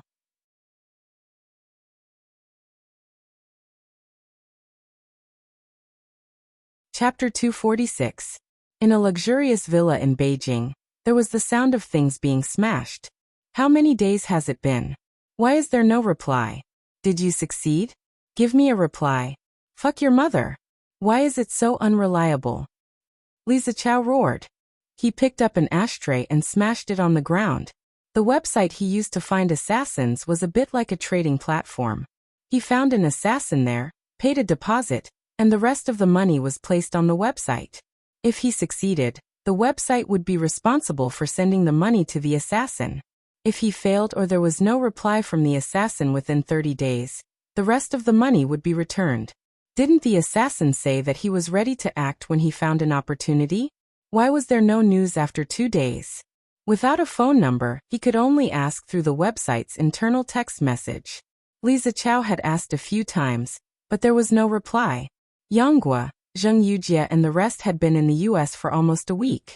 They should be back soon. Do I have to go and pick them up at the airport to confirm it? Or, the assassin was not short of money and would only give him a reply when it was almost 30 days later? Li Zichao did not think that the assassin could not handle poplar fruit. He had investigated poplar fruit. He was a child from the countryside. He did not have any background or special abilities. Such a person was easy for the assassin. However, he had been looking forward to the news of poplar fruit's death. There was nothing better than seeing his love rival's corpse on the street. He did not know. Fortunately, he did not have the assassin's contact information. Otherwise, the American police and even the Interpol would be targeting him. On the way back to Los Angeles, Poplar Fruit received a message from Song Jiwen. Why aren't you back yet? I haven't finished my business. How can I come back? However, it could be done in 2 days. You are not sleeping in the middle of the night. Don't you have to go to work tomorrow? Poplar Fruit replied. Hey, I just wanted to tell you something big. Song Jiwen said. What is it? Poplar Fruit was shocked. That little junior sister of yours, your dear fake girlfriend Miss Duan, is a big deal. Song Jiwen said. Poplar Fruit couldn't help but call him directly and ask, I'm going to faint. Can you finish your words in one go? What the hell? You're awesome. I'll make a long story short. I don't know what happened to Duan Xueqing 2 days ago. She was crying and crying. She even rushed to look for you. But you didn't come back, right? I asked her, but she didn't say anything. Song Jiwen said quickly. He also knew that the phone bill was expensive. What's going on? Poplar Fruit asked. Should I call her tomorrow and ask? I don't think it's necessary. Aren't you coming back in 2 days? If there's anything, it's better to talk about it face to face. Song Jiwen hesitated and said, It's not too late. It seems that when I saw her today, she stopped crying. But she was still cold and ignored me. After hanging up the phone, Poplar Fruit thought about it. He still felt a little worried, but it wasn't a good time to call now. It was better to wait until night, during the day in China, to call back and ask. To be honest, Song Jiwen had scared him just now. He had encountered a lot of things recently, and now Song Jiwen had given him another one. Yanghua thought that something had happened to his parents. When he returned to Los Angeles, Zheng Yujie came to pick him up. The two of them discussed and decided to go shopping. After going abroad, they had to buy some gifts for their relatives and friends. Although they didn't buy things on behalf of others, they couldn't take back what they bought. After all, the things here were much cheaper than in China. Although Los Angeles couldn't be compared to the Big Apple, it was still the second largest city in the United States. When Poplar Fruit named Kiki, he got the inspiration from its name. There was a Disney children's park in Los Angeles. It was bigger and full of surprises than the one in Harbor City. Zheng Yujie smiled and asked Poplar Fruit if he wanted to take Kiki there. Poplar Fruit looked down at Kiki, who was immersed in the world of Barbie dolls, and shook his head with a smile. Kiki was too young now. Even if she went to the amusement park, she wouldn't be able to experience the fun of the amusement park. He would take her there when she was older. Poplar Fruit and Zheng Yujie spent more than half a day shopping. Poplar Fruit bought a lot of things and directly sent them back to China. Zheng Yujie didn't shop crazily like Poplar Fruit. She actually enjoyed the time with Poplar Fruit. Back in China, the two of them were from different places and couldn't see each other for a long time.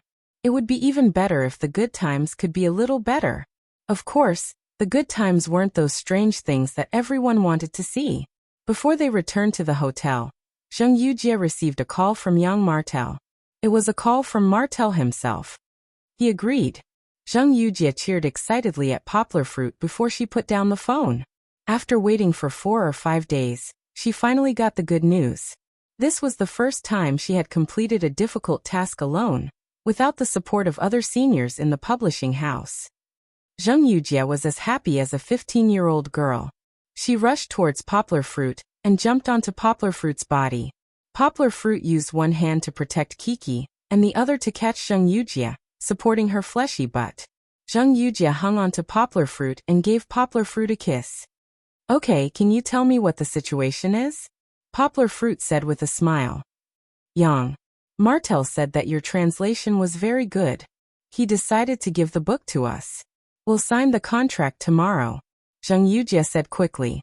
She didn't even pant when she said that. "And he's also in Los Angeles." "That's great." Poplar Fruit put Zheng Yujie down and waved his fist. He said happily, "I knew he'd agree." After a night of partying and celebrating and coaxing Kiki to sleep, Poplar Fruit remembered what Song Jiwen said during the day. He picked up his phone and dialed Zheng Yujie's number. He had become numb to the calls from overseas for the past few days. She hung up? Poplar Fruit picked up his phone and looked at it suspiciously. He wondered if it was the same as Fong Beibei, where Duan Xueqing thought it was a scam call, so he sent a message to Duan Xueqing saying it was him, and asked her to answer the call. In the end, Duan Xueqing still hung up. He called again, and she hung up again. Then she turned off her phone. What's going on? Poplar Fruit was confused. She didn't pick up and even turned off her phone? What was Xueqing doing? It was daytime in China. Could it be that she didn't pick up her phone when she was in a meeting? She didn't have to turn off her phone. Forget it. Shaking his head, Poplar Fruit decided to put this matter aside for the time being. After signing the contract tomorrow, it was about time for him to return to China. Song Jiwen had a point. It was more convenient to talk about things face to face when he returned.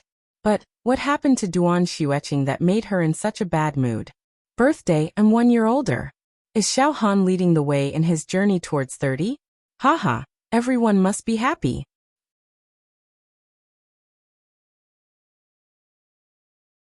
Chapter 247. Yang. The address that Martel gave them was inside UCLA. This university was abbreviated as UCLA. Although it was not as famous as Harvard and Stanford, and it was not as famous as the University of California, Berkeley, its strength was not to be underestimated. It was ranked second among the public universities in the United States, second only to the University of California, Berkeley. In the world rankings, it was also in the top 15. Yang Guo had heard of this university a long time ago, but it only existed in the quotes of some papers. Because the university was too big, about 1 square kilometer. Yang Guo and Zheng Yujie took a taxi directly to the school. The driver seemed to take this route often. Along the way, he happily introduced the buildings here to Yang Guo and Zheng Yujie. Yang Guo and Zheng Yujie were in a taxi. It had to be said that the university's buildings inherited the multicultural characteristics of the United States. Each building had its own characteristics, such as the medieval style, the Gothic style, the Slavic style, etc. The charm of buildings from all over the world could be found here. It was very different from the monotonous universities in China. Of course, the fusion of classical and modern was a major theme here. Nature and human buildings were closely integrated. Many of the buildings were covered with green plants, which gave it a somewhat harmonious charm. Yang. Martel was going to hold a lecture here today. The scale of the lecture wasn't too big, so he decided to settle it with Yang Guo and the others after the lecture. However, this school was too big and Yang Guo? Martel himself did not quite understand. After Poplar Fruit and Zheng Yujie got off the car, they still had to ask for directions to find Yang, the building that Martel was talking about. It should be here. Poplar Fruit pointed to a large staircase classroom and said to Zheng Yujie. Although the door was closed, they could see many students sitting inside. Zheng Yujie carried her bag and followed Poplar Fruit. The two tiptoed and pushed open the back door and walked in. When they walked in, Poplar Fruit realized that they had walked into the wrong classroom. It wasn't Yang who was speaking on the podium.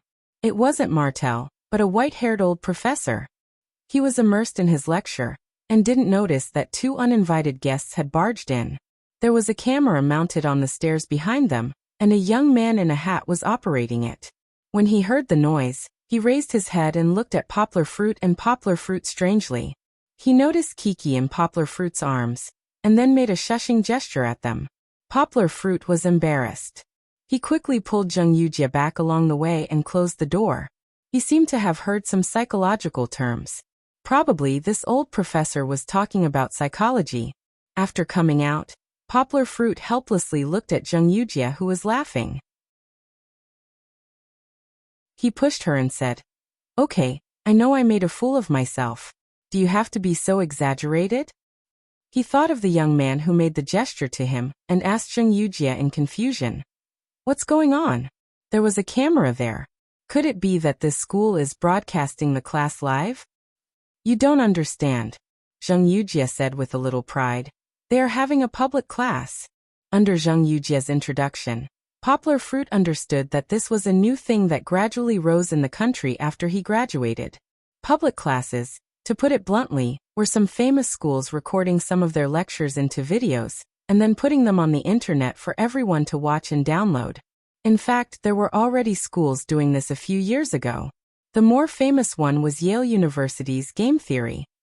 In essence, the public class was a way for the university to promote itself. It saved a lot of trouble, effort, and money. However, to a certain extent, it also allowed these sources of knowledge that only existed in the ivory tower to be shared around the world. Therefore, the public classes of the world's top universities would be sought after by people. After all, these were things that people could only look up to in the past. There are also many public class videos in our country, Zheng Yujie said. "I saw one a while ago. It's called Qinggu Mingyue. It's written about the moon in our Chinese culture. It's quite good." "So that's how it is." Yang Gua nodded thoughtfully. After a long time, they finally found young Martel. Martel. Leon. Young Martel had just finished his lecture, and was talking to a few students. When he saw Poplar Fruit, he happily greeted him. "Mr. Martel." Poplar Fruit shook hands with him and smiled. "Because I couldn't find anyone to help me, I brought my daughter here. I hope she won't disturb you." In fact, it wasn't that he couldn't find someone to take care of her. After Poplar Fruit went through a life and death struggle, he didn't feel comfortable letting his daughter stay with strangers. Besides, Kiki didn't want to either. "No problem. Today is the last step of our cooperation. There's no need to be so serious. Besides, looking at this cute little angel reminds me of my daughter when she was young." Martel laughed out loud. Young. Under Martel's request, Poplar Fruit directly called him by his name, Yang. This made Poplar Fruit feel weird. He felt like he was calling himself Young Martel, who received the results of the business survey. Martel finally believed in Poplar Fruit's ability. There was no other way. In the face of this manuscript that didn't have the author's name and title, 87 out of 100 people chose, "Very good." How could he not be tempted?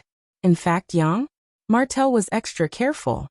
He used his own money to ask a business survey company to take the manuscripts that Yilin Publishing House had translated for him. Out of 100 people, only a dozen chose to continue reading. Everything was afraid of comparison. In comparison, Yilin's manuscripts seemed weak. The strong were willing to compare, because comparison could show off their strength. Poplar Fruit's manuscripts were like this.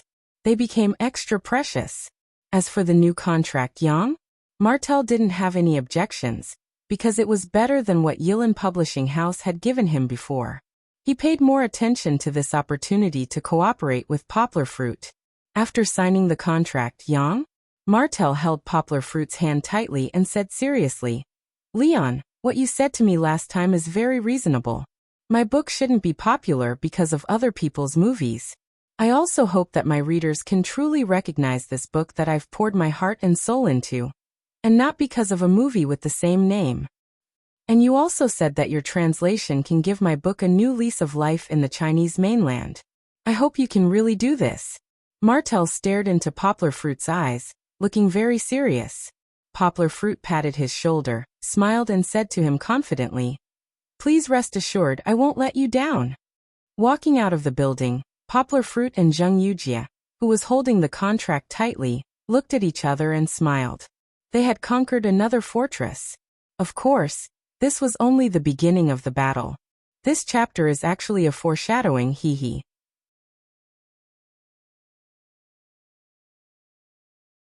Chapter 248. After staying in a foreign country for a long time, one would miss every bit of their hometown, especially Poplar Fruit. His appetite had been raised by himself, and he was not used to seeing raw vegetables and meat overseas. Although he did not look down on foreign food culture, he still preferred authentic Chinese cuisine. After signing the contract, Poplar Fruit did not want to stay in America anymore. So Zheng Yujie booked a flight back to China for the next day. Zheng Yujie originally asked Zheng Taiming to drive her Maserati to pick her up, but there was an annoying tail following behind. Sis. Zheng Taiming's eyes were sharp, and he saw his sister walking out of the passage with a strong aura. He quickly stuck his upper body out from the crowd and waved his hand desperately. Zheng Yujie heard the sound, took off her sunglasses and looked over. Her face darkened, and she whispered to herself angrily, "Damn! How did this kid get bastardly here?" That's right, standing next to Zheng Taiming was Li Zichao, who looked feminine. He stood behind Zheng Taiming with a smile, trying to give Zheng Yujie a good impression. Li Zichao had thought it through. Zheng Yujie treated him like that, but he could not be angry. He had to marry her first, and then he would be angry. If he did not marry her, his future would be in vain. Since he had hired an assassin to deal with her lover, she should be in a state of heartbreak now. Then he could take advantage of the situation and take her down in one fell swoop. So even if he had to pretend, he had to do it well. However, Li Zichao's face froze immediately because he saw Poplar Fruit, who was pushing a large suitcase and carrying a baby girl behind Zheng Yujie. Isn't he supposed to be dead? Li Zichao's eyes widened, and his heart was in a mess. Did the assassin really fail? If so, the disappearance of the assassin could be explained. But how could it be? How could a pauper from the countryside, a weak scholar, escape from the professional killers that he had hired with more than $100,000? Li Zichao's facial muscles were twisted together. His originally feminine appearance now looked somewhat ferocious. Poplar Fruit had already noticed when Li Zichao was looking at him that way. He looked at the guy behind Zheng Taiming strangely, not understanding why he was looking at him like that. Of course, Poplar Fruit wouldn't associate Li Zichao with his attack in Irwin. That would be too ridiculous. After all, it was his first time meeting Li Zichao. However, the obvious hostility felt very familiar. It's like the one who followed me before I went to America. Perhaps he was the pursuer that Zheng Yujie mentioned that she couldn't get rid of? Poplar Fruit thought to himself. He was quite at ease as he leisurely followed behind Zheng Yujie. Why did you bring him here? Zheng Yujie didn't wait for Zheng Taiming to answer. She raised her hand and said domineeringly, You shut up. You don't have to say anything. Give me the key. I'll go back by myself." Before Zheng Taiming could react, Zheng Yujie took the key from his waist directly. Then she casually threw $200 and a sentence. "You can take a taxi back by yourself. Don't come to see me if you don't understand." Poplar Fruit looked at Zheng Taiming, who had a bitter face, and then looked at Zheng Yujie, who walked forward without looking back. He saluted Zheng Taiming as a greeting, and then quickly followed with his daughter in his arms. When they got into the car, Zheng Yujie seemed to have changed into a different person. She suddenly became gentle, and before she started the car, she even used her long and slender fingers to gently poke Chi-Chi's face. She smiled and said, "Chi-Chi, Aunt Zheng is going to drive. Do you like it?" Kiki held the Barbie doll with one hand and waved happily with the other. She said in a childish voice, Car, hurry up." "Okay, let's hurry up." Zheng Yujie laughed. The engine roared, and the Maserati directly started at 70 kilometers per hour. Then it sped up to 120 kilometers per hour. Fortunately, they were soon on the highway. The traffic was relatively small, so Poplar Fruit wasn't very worried. Lisa Chow, who was walking slowly at the back, couldn't see the Maserati after getting on the car. He angrily punched the steering wheel with his fist again. Now that Zheng Taiming didn't dare to hang out with him and ran to call for a taxi, he could vent his anger to his heart's content. Again and again, Zheng Yujia Poplar Fruit, you are slapping my face. Lisa Chow roared ferociously. No matter how much he screamed in the car, no one would hear him. Because when the security saw his luxury car, they would hide far away. No, Zheng Yujia, you will definitely be mine. Just you wait. Lisa Chow fumbled for his phone and looked for the contact list. It's fine, you stick to him first. After I'm done with him, I'll take care of you. Poplar Fruit, you have no background and you dare to snatch my woman? You're looking down on my Li family too much.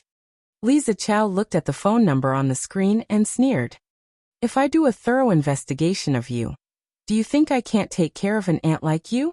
I don't believe that I can't. His gaze returned to Zheng Yujia's car.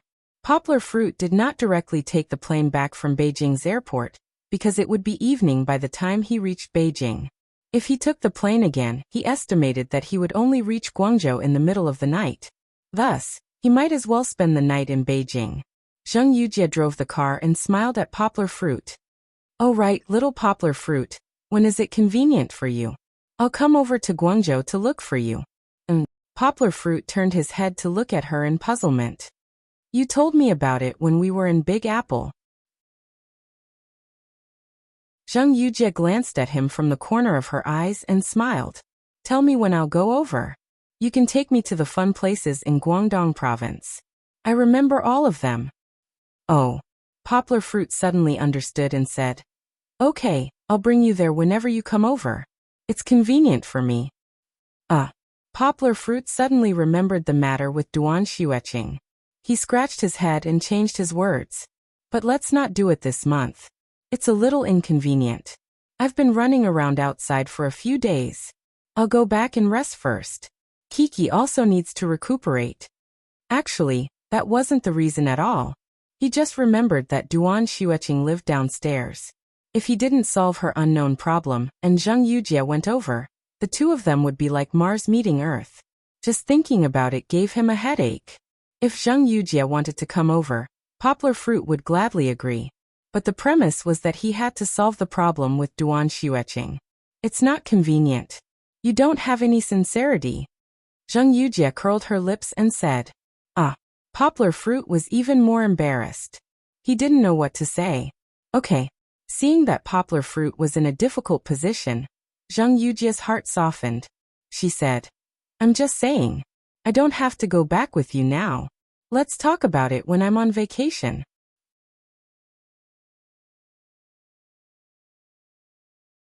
Chapter 249. Poplar Fruit counted his fingers and found that he had been out for 15 or 16 days. He had not been home for half a month. When he opened the door, Poplar Fruit felt that the air in the house was a little moldy.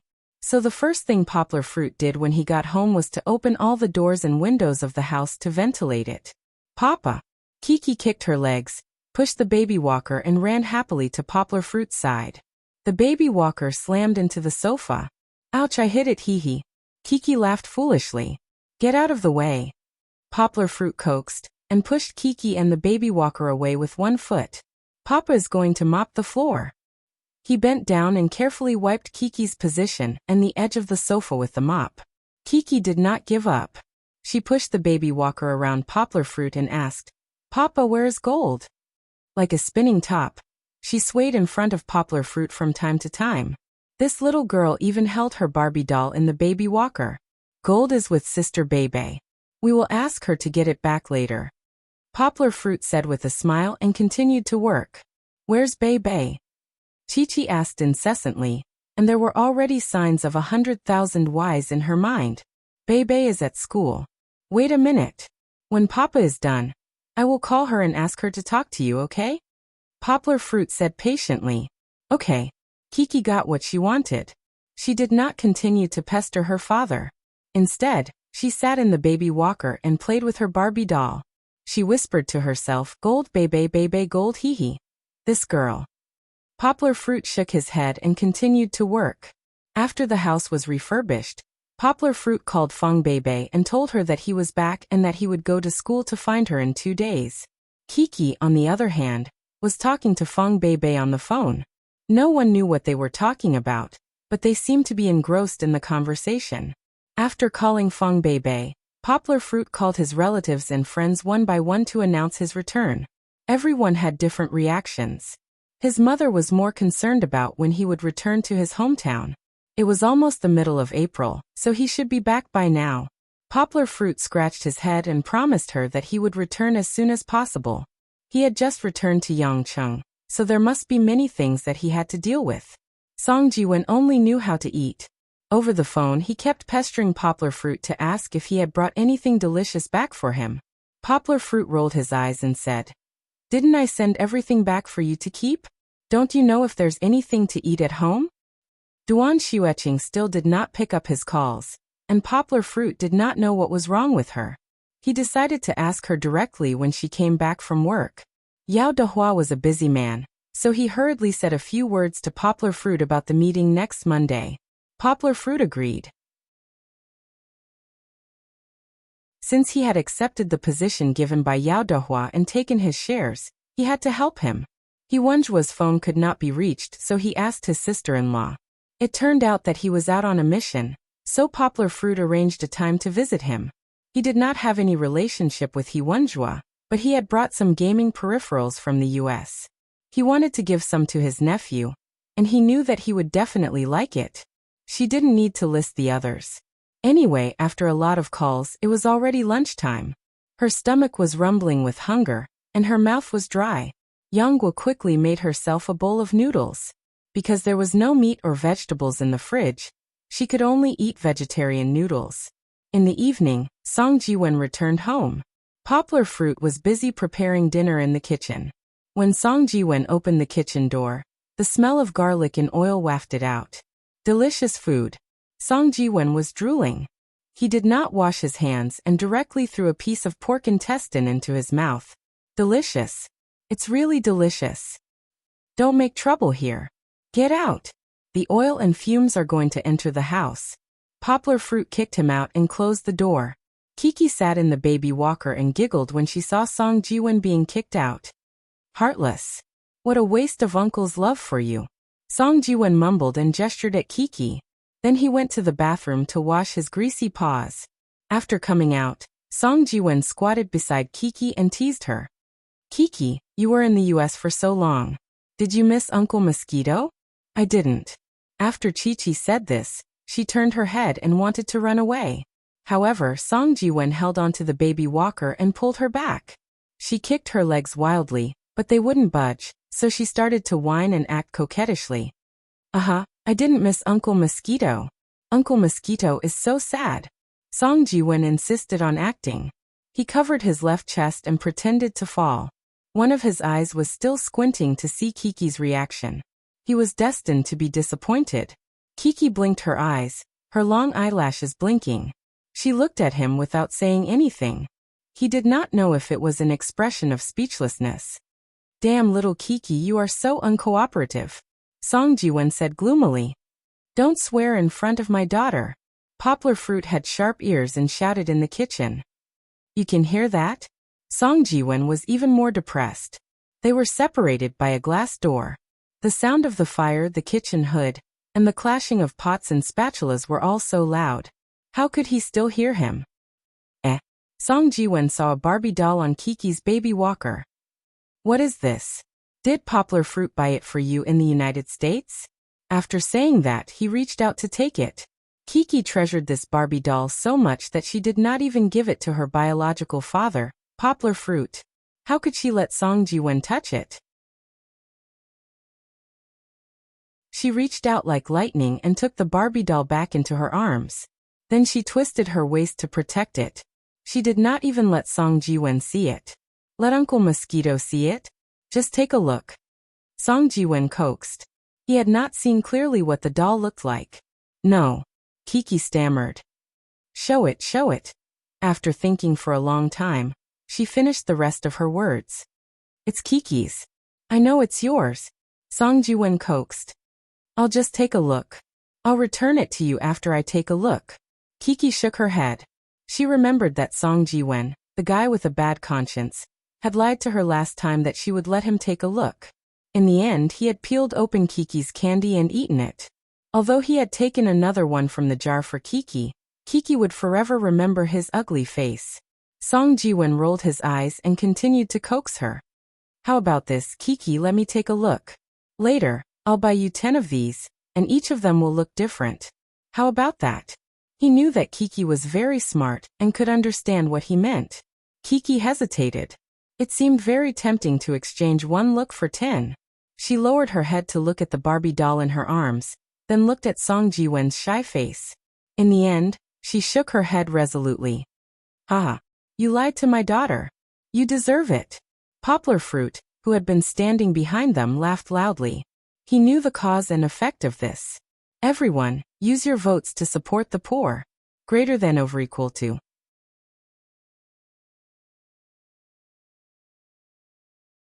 Chapter 250.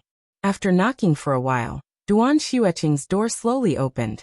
Poplar Fruit was holding Kiki with a bright smile on his face. He waved at her and said, "Good evening.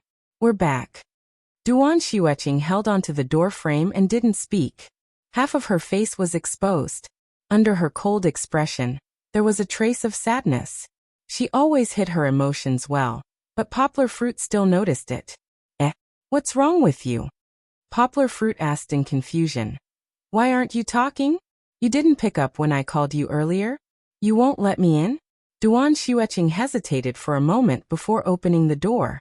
She turned sideways and let Poplar Fruit in. The living room was dark, and only the bedroom had a faint light. The light wasn't from a lamp, but was similar to a table lamp. Poplar Fruit turned around and felt around on the wall near the door before turning on the light in the living room. "You're going to bed so early?" Poplar Fruit looked at the time. It was only 8:30. "No," Duan Xueqing said, her words as precious as gold. She usually didn't speak much, but at this moment, Poplar Fruit felt that she spoke even less to him. This wasn't normal. The former was due to her personality, while the latter was intentional. "What's wrong with you?" Poplar Fruit leaned his butt against the sofa and asked in confusion. "You're cold to Song Jiwen, so why are you cold to me? Is there something in your heart that you can't tell me? Who are you to me?" Duan Xueqing couldn't help but say this sentence. Then she turned her head and looked at the ground. She didn't know what was there to see on the ground, but she didn't want to look at Poplar Fruit. "What do you mean?" Even if Poplar Fruit was a blockhead, he could hear something strange. He frowned and said, "We're classmates and good friends. If there's something you can't solve, we can discuss it." "Just good friends?" Duan Xueqing suddenly looked at Poplar Fruit and looked like she was about to cry. She didn't cry easily.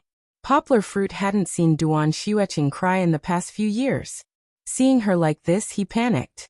He quickly stood up and asked, "Hey, don't cry. What's the matter? Tell me. What did I do wrong? If you don't tell me, how will I know?" In the end, Duan Xueqing held back her tears. She walked into the bedroom and came out with a brown envelope. She tilted her head and handed it to Yang Gua. "What is it?" Poplar Fruit took the envelope in confusion. Poplar Fruit was holding Kiki. It was a little inconvenient, but he still awkwardly took out the things inside. It was a stack of photos. Poplar Fruit was very familiar with the content of the photos. Wasn't it him and Fang Beibei? There were many scenes such as on the school road, in front of the apartment by the Zhu River, and even a photo of the two of them on the balcony. Kiki was also in the photo, but it didn't matter. It was the stalker who knew martial arts. Suddenly, Poplar Fruit's mind flashed with the strange man who escaped with his agile body. That's right, it must be him. Poplar Fruit couldn't imagine who else would have these photos except for that strange man. Was it Duan Xueqing who hired someone to take these photos? Poplar Fruit extinguished the thought just as it flashed through his mind. He wasn't stupid. These photos were obviously a conspiracy. How could it be Duan Xueqing who hired someone to take these photos? If it was Duan Xueqing who hired someone to take these photos, how could the feeling of being spied on appear in the neighborhood? Besides, Duan Xueqing wasn't that kind of person. Someone who knew martial arts and knew about him and Duan Xueqing. Poplar Fruit immediately thought of the few Xing-Yi fist hooligans he met at the hot pot restaurant that day. They couldn't beat him, so they came up with this idea to sow discord between him and Duan Xueqing. Poplar Fruit was furious at the thought of being secretly photographed. The veins on the back of his hand bulged as he held the photos. He couldn't wait to throw the photos away and settle the score with them. Bebe. Kiki's eyes were sharp. She lowered her head and curiously looked at the photos in her father's hands. She recognized the person who was singing by the river at a glance. She happily called out, "Kiki, Papa." Kiki recognized everyone, but Duan Xueqing's face turned a little paler. She was on the verge of collapsing. She tilted her head and pressed it against the back of the sofa. She said gloomily, "How long have you been together?" "What do you mean, how long have we been together?" Poplar Fruit felt that this question was wrong. He explained, "The person in the photo is my friend." "You're living together and you're still just friends?" Duan Xueqing couldn't help but ask. "When did we live together?" Poplar Fruit said speechlessly, "I rented that place to live in when I was in school. It's too troublesome to come and go. And she's here to play with us as well. Aren't I good friends with her and you?" Although he said this, Yanghua still felt that he was lying.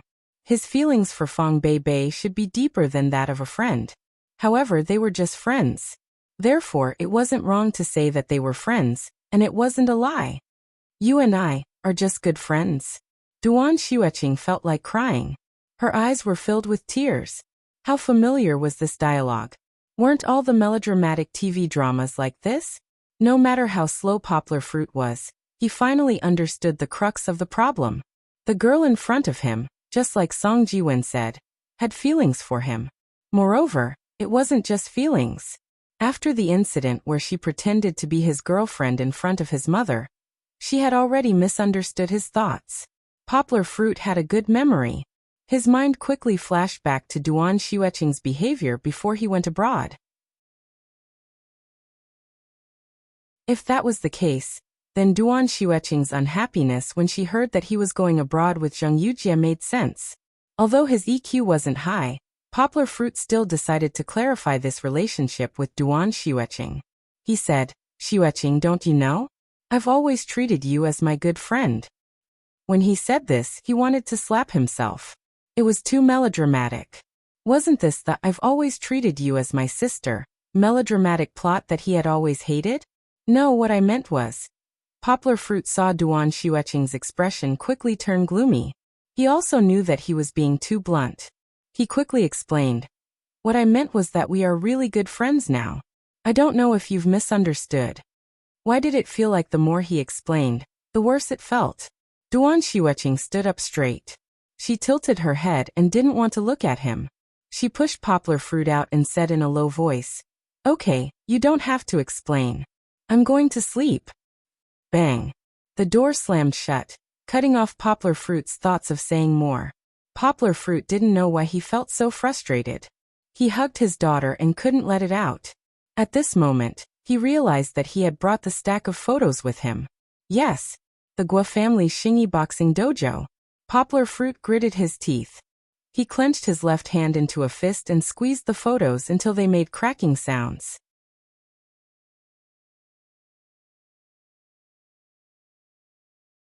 Chapter 251. After driving back to school, Yanghua first brought some things from America to the dean. In the end, she was scolded by the dean. Chen Zongdai scolded him for going to America for so long and neglecting his studies. Secondly, he scolded him for having nowhere to spend his money and buying useless things. In the end, Chen Zongdai accepted his disciple's gift and told him to quickly catch up on his studies. Poplar Fruit was scolded by the dean and left the school building with a gloomy face. He then went to the teacher's apartment to find Fang Bei. She didn't have any classes today, so she stayed in the apartment to study. The content was naturally mathematics. As for English, without Poplar Fruit's supervision, how could she take the initiative to study? "You're finally back." Before Fang Bei's voice fell, a golden figure jumped out from the bedroom and pounced on Poplar Fruit. Kiki in his arms. Of course, Goldie couldn't jump that high. Although it grew very fast, It could only touch Poplar Fruit's belt at most. However, it jumped up excitedly and pulled Poplar Fruit's pants. It almost bit down. Goldie! Kiki shouted happily and reached out to touch it. Poplar Fruit couldn't even hug it.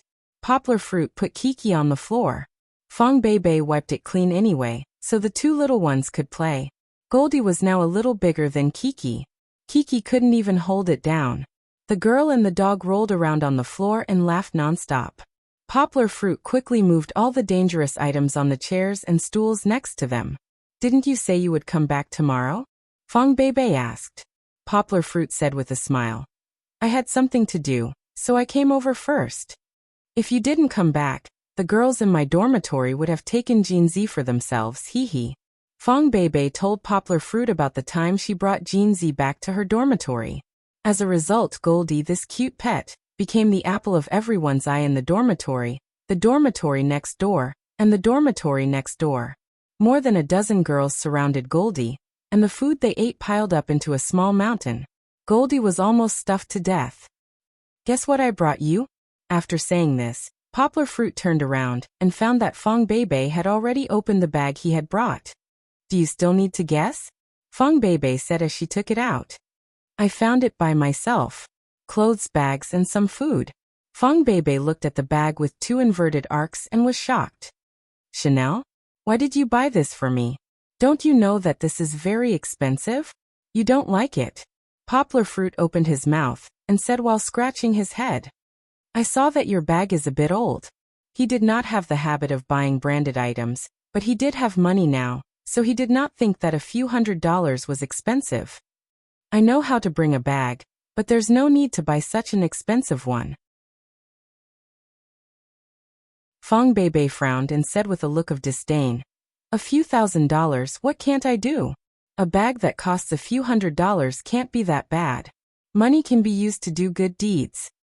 "Then what should I do?" Poplar Fruit asked hesitantly. "Since I've already bought it, I won't buy something so expensive next time. How can I accept such expensive things when you bought me such an expensive one?" Fong Bei insisted and shook her head firmly. "I'll accept these snacks and bring them back to eat with my roommates. You can deal with the rest." Fong Bei felt that her words were a bit harsh, so she looked into Poplar Fruit's eyes and added, "Don't feel bad, it's so expensive. I really can't accept it, but I appreciate your kindness. I understand that you're doing this for my own good. All right, I'll see how to deal with it later." Poplar Fruit finally understood Fong Bei's personality. He repacked the two items and thought that he should bring them home for his sister. She would like them. "Oh yeah." Poplar Fruit took out a card from his pocket and handed it to Fong Bei. He said, "You have to keep this." "What's this from?" Fong Bei took it and asked curiously. Clatter, clatter. Kiki probably grabbed Goldie's tail, and Goldie jumped up and accidentally knocked over the box that Poplar Fruit had just rearranged. The Chanel bag fell out. Poplar Fruit squatted down again helplessly and answered Fong Bei while rearranging. "It's the money I told you about a few days ago. I sold the game for $6 million, and there's $3 million in your card. The password is Kiki's birthday." "Hey, I can't accept it." Fong Bei stuffed the card back as if it was scalding her hand. "No, this is what you deserve. Why don't you accept it?" Poplar Fruit said with a headache. "That's too much." Fong Bei shook her head and said, "I can't accept it." Poplar Fruit felt that she seemed to be subconsciously looking for an excuse not to accept it. "This game is your idea, and all the cards were designed by you. I didn't even use my brain. Besides, you sold it. Why are you giving me the money?" "No." Poplar Fruit felt that he should not push her too hard. He put down the card, leaned against the table, and stood next to Fong Bei. He said, "Don't get agitated, listen to me." Fong Bei took a deep breath and nodded, but her eyes were looking at Kiki and Goldie. "You made a lot of contributions to the birth of this game." Poplar Fruit said, "Think about it, if you didn't give me directions, how could I design the cards? If you didn't help to deal with the data problems, could the cards still be played? If you didn't stay up late to sort out the cards, how could I sell the cards so coincidentally?" But Fong Bei just opened her mouth, and Poplar Fruit pressed her lips with his finger. "No buts. Your contribution can't be erased. It's very reasonable to give you half of it. Poplar Fruit felt Fong Beibei's soft lips and his heart swayed.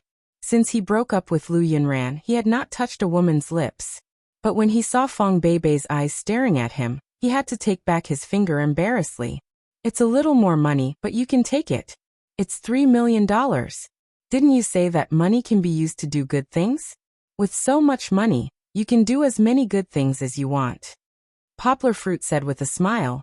For example, you can help uncle and auntie do better at the relief station with hundreds of thousands of dollars. You don't want me to keep the money and squander it all, do you? Don't you dare. Fong Beibei stared and snatched the card back. She touched the card, looked at Poplar Fruit, and asked him seriously. Then how are you going to spend the remaining $3 million?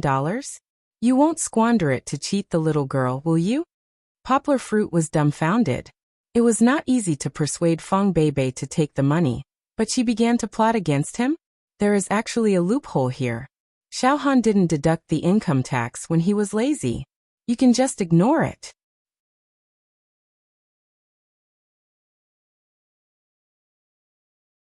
Chapter 252. In the end, Poplar Fruit raised his index finger, middle finger, and ring finger and swore that he would put the 3 million yuan into good use.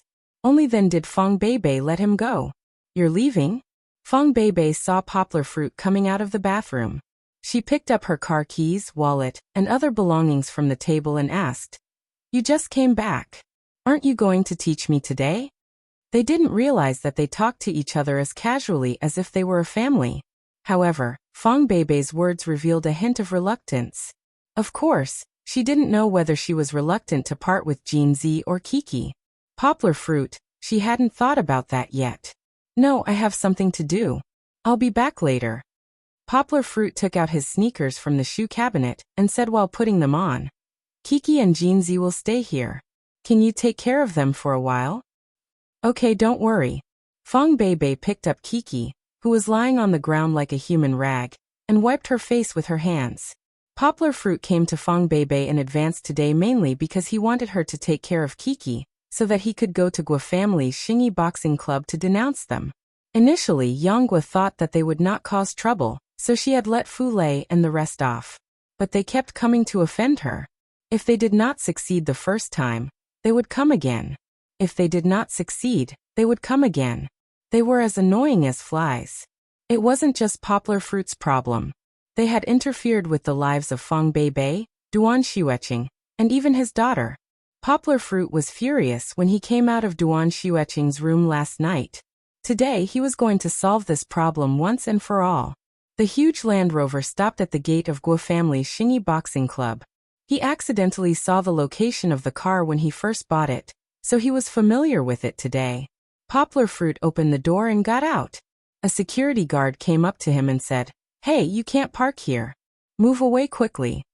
She glared at the security guard, and the security guard was so scared that he took 2 steps back.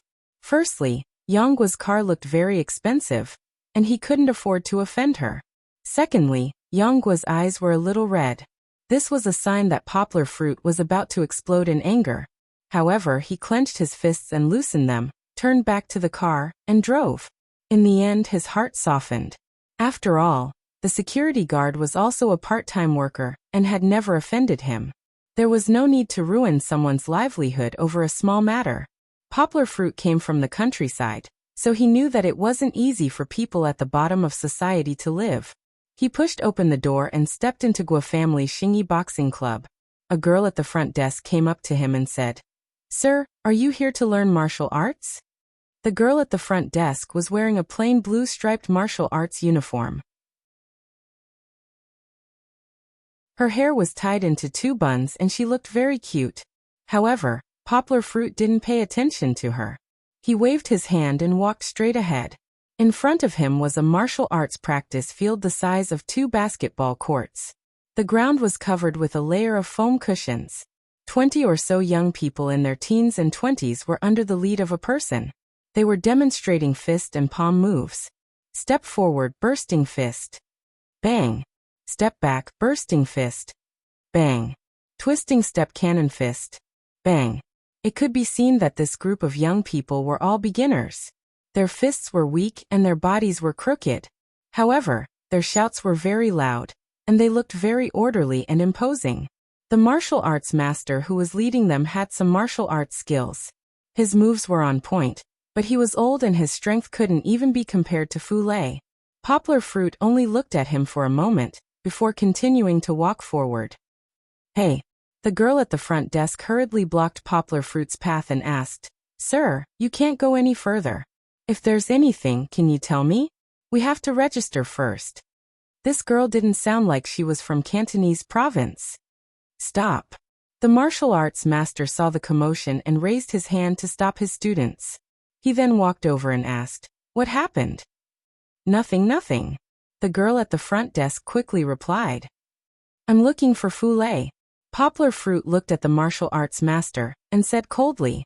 In his mind, he had already categorized the people of Guo Family Martial Arts School as the same type as the crew cut guy. The martial arts master frowned. Although he didn't have a high position in the school and could only guide the newbies, he was old and had more experience. From Poplar Fruit's aggressive manner, he felt that today's matter wasn't simple. He asked, "Fu Lei is a disciple of our inner school. Why are you looking for him?" The Guo Family Martial Arts School's structure had to be mentioned. The school was divided into inner and outer schools. The outer school's main business was to provide martial arts enthusiasts and fitness enthusiasts with a place to practice martial arts and earn operating funds. The inner school mainly recruited young people with potential to be trained. Not only did it not take money, but it also provided food and accommodation, and even a good salary. Usually, the disciples of the inner school would not only practice under the guidance of the master and a few senior brothers, but they would also take turns to teach the outer school's disciples.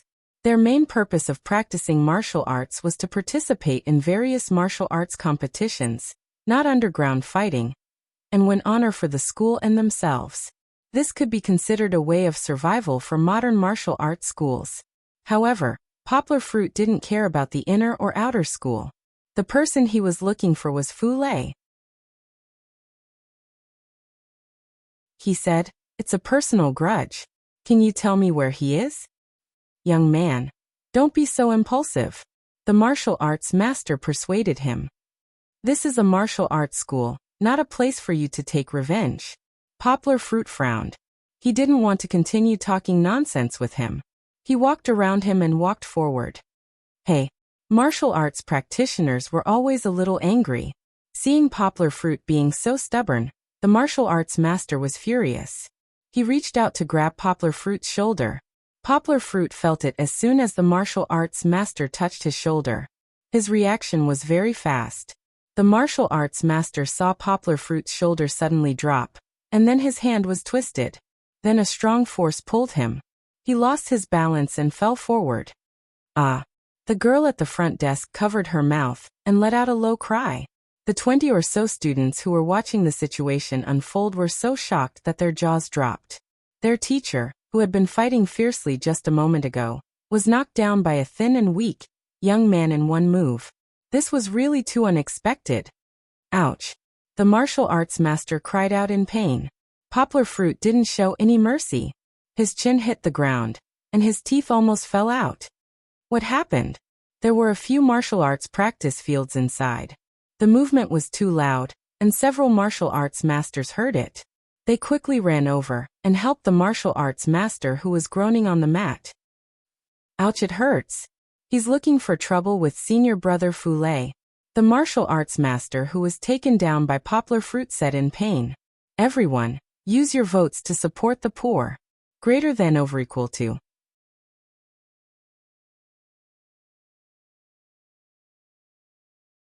Chapter 253. "Brother, did you come to the wrong place to pick a fight in our dojo?" A boxer stood up and clenched his fists. "I think you're looking for death." A fierce-looking boxer had a bad temper. Without waiting for Poplar Fruit to speak, he cursed and threw a punch at Poplar Fruit. Was this the way the Guo family Shingi boxing dojo did things? The crew cut boy was like this, and so were these people. Poplar Fruit's eyes were burning with anger as he thought to himself, "People who practice martial arts don't cultivate their moral character. All you do is shout and kill." I'll teach you a lesson on behalf of your ancestors. The fierce-looking boxer's fists were as big as alms bowls. When he swung his fists, the students next to him cried out in alarm. However, his strength was average. Poplar Fruit could see that his lower body was unstable. He just grabbed the boxer's fist and used the force to twist it. The fierce-looking boxer fell to the ground. His butt hit the ground, and with the cushioning, it didn't hurt that much. However, the psychological difference made his eyes filled with surprise. Fuck. Kid, you're so sneaky. Do you think there's no one in our dojo? The remaining 3 boxers came up, and one of them said angrily, Am I sneaky? You know who started it first. Poplar Fruit retorted coldly, I came here today to find Fule. I don't want to cause trouble. If you want to find trouble with senior brother Fule, you'll have to go through us first. One of the boxers said. Beat him up. The fierce-looking boxer shouted himself hoarse on the ground. He didn't have any serious injuries, but he felt that it was too shameful to be defeated in one move. Therefore, he became angry out of shame. Poplar Fruit's eyes turned cold. He slowly moved his left leg forward and slightly bent his right leg. His hands were in a fighting position. Looks like if I don't defeat them today, I won't be able to see Fule and the other bastards again. The young boxer took the lead and rushed over. His shingy fist was pretty good. At the very least, when he punched, he used the drilling fist that he usually practiced and directly attacked Poplar Fruit's ribs. The speed of the punch was very fast. With the reaction speed of an ordinary person, it was impossible for them to dodge. But was Poplar Fruit an ordinary person? Poplar Fruit didn't even try to dodge. Seeing the drilling fist coming at him, he clenched his left thumb and turned his palm into a knife, chopping at the wrist joint of the young boxer's fist. The young boxer couldn't clench his fist after being chopped by such a powerful force. He loosened his fist like a chicken claw. Just as he was about to cry out, he immediately swallowed it back down. Yongguo raised his hind leg and kicked forward. The young boxer felt pain in his stomach and fell back. Poplar Fruit didn't have time to appreciate the scene of the young boxer rolling on the ground. The other 2 boxers rushed over from the left and right. The one on the left used the crushing fist, while the one on the right used the blasting fist. Poplar Fruit turned around and stretched out his left hand. He grabbed the left boxer's wrist and pressed it down. At the same time, he clenched his right fist and punched out. Only Poplar Fruit could multitask and use the left and right mutual attack that only existed in novels and movies. Facing the blasting fist from the right, Poplar Fruit didn't dodge this time. His right hand also used the blasting fist posture of Shingy Fist. The 2 fists collided with each other with a muffled bang. The right boxer used his strength first, while Poplar Fruit used his strength later. With his great strength and hard fists, Poplar Fruit didn't suffer any losses in this fight. Ouch! The right boxer held his right hand and knelt on the ground. His 5 knuckles were in great pain as if they had been cracked. Tears flowed down his face. It's useless, Poplar Fruit said coldly. In fact, he had already saved his strength and only used less than 50% of it. If he used his full strength, the right hand of this boxer would be crippled. His left hand suddenly tightened. Yongguo turned his head and saw that the boxer on his left was holding his left hand tightly and using his body strength to press it down. It was unknown when the fierce-looking boxer had stood up. He jumped over like a white crane spreading its wings. The tip of his right foot lit up as he ruthlessly kicked towards Yang Guozheng's ribs. Too shameless. Was this a gang fight between street thugs? How could this be? A cold light flashed in Poplar Fruit's eyes. He didn't pull his left hand out, but pressed it on the left boxer's body. He did a front somersault and barely dodged the kick of the fierce-looking boxer. Then his right leg flew diagonally and kicked the boxer's hind leg. The fierce-looking boxer jumped too fast and was kicked by Poplar Fruit while he was still in the air. His hind leg was the supporting leg when he landed. As a result, he lost his balance and fell down again. This time he fell heavily. The white crane spreading its wings turned into a wild goose falling flat on the sand. He almost lost his breath from the fall. The boxer who held Poplar Fruit's left hand didn't fare any better. When Poplar Fruit retracted his right leg, he took advantage of the momentum to hit his shoulder and directly smashed him down. Thus, Poplar Fruit's left hand was freed. Again. Feeling that someone was about to rush over from the side, Poplar Fruit raised his right fist and coldly looked at the young boxer who had already stood up. The young boxer was startled. He stopped and looked at his fellow boxers who were lying on the ground. The painful cries didn't stop. He timidly took 2 steps back. After all, he wasn't a person who made a living by fighting in the underworld. He didn't have the courage to risk his life against an expert who repeatedly knocked down 4 or 5 boxers on his side. His shoulder was pressed. The young boxer was like a bird startled by the twang of a bow. He was so scared that he cried out loudly and almost begged for mercy. When he turned around, he didn't know when a few people came behind him. They were all wearing the formal attire of the inner hall. Big brother. The young boxer seemed to have become stuttering as he stuttered in surprise. Poplar Fruit frowned and looked at the 5 newcomers. Compared to the previous few who were outwardly strong but inwardly weak, the 5 newcomers had a much stronger aura. They were generally not tall, only about 1.75 meters, but they were full of energy. They stood there with their hands on their hips, or their arms crossed in front of their chests. Their legs were slightly apart, and the soles of their feet seemed to be rooted to the ground. At first glance, one could tell that they had a solid foundation of the 3 postures. As for the eldest senior brother who was leading the group, he was in his early 30s, but his muscles were taut and his fists were clenched tightly. One could see that his joints were thick even if he didn't clench his fists. He was comparable to Yang Jingdong. He was a master. Poplar Fruit judged in his heart. Of course, he was sure that the 5 of them combined couldn't beat Meng Sanhua. After all, Meng Sanhua had gone through life and death training. His martial arts had already formed his own style. He wasn't at the grandmaster level, but he wasn't far from it.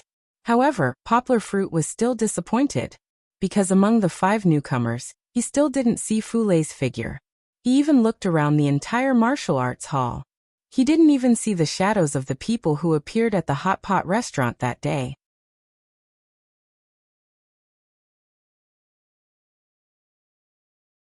Chapter 254. What's going on? How did it end up like this? The eldest senior brother asked the young boxer who was startled by the mere twang of a bow. His voice was very deep, giving people the feeling of an announcer, which was very comfortable to listen to.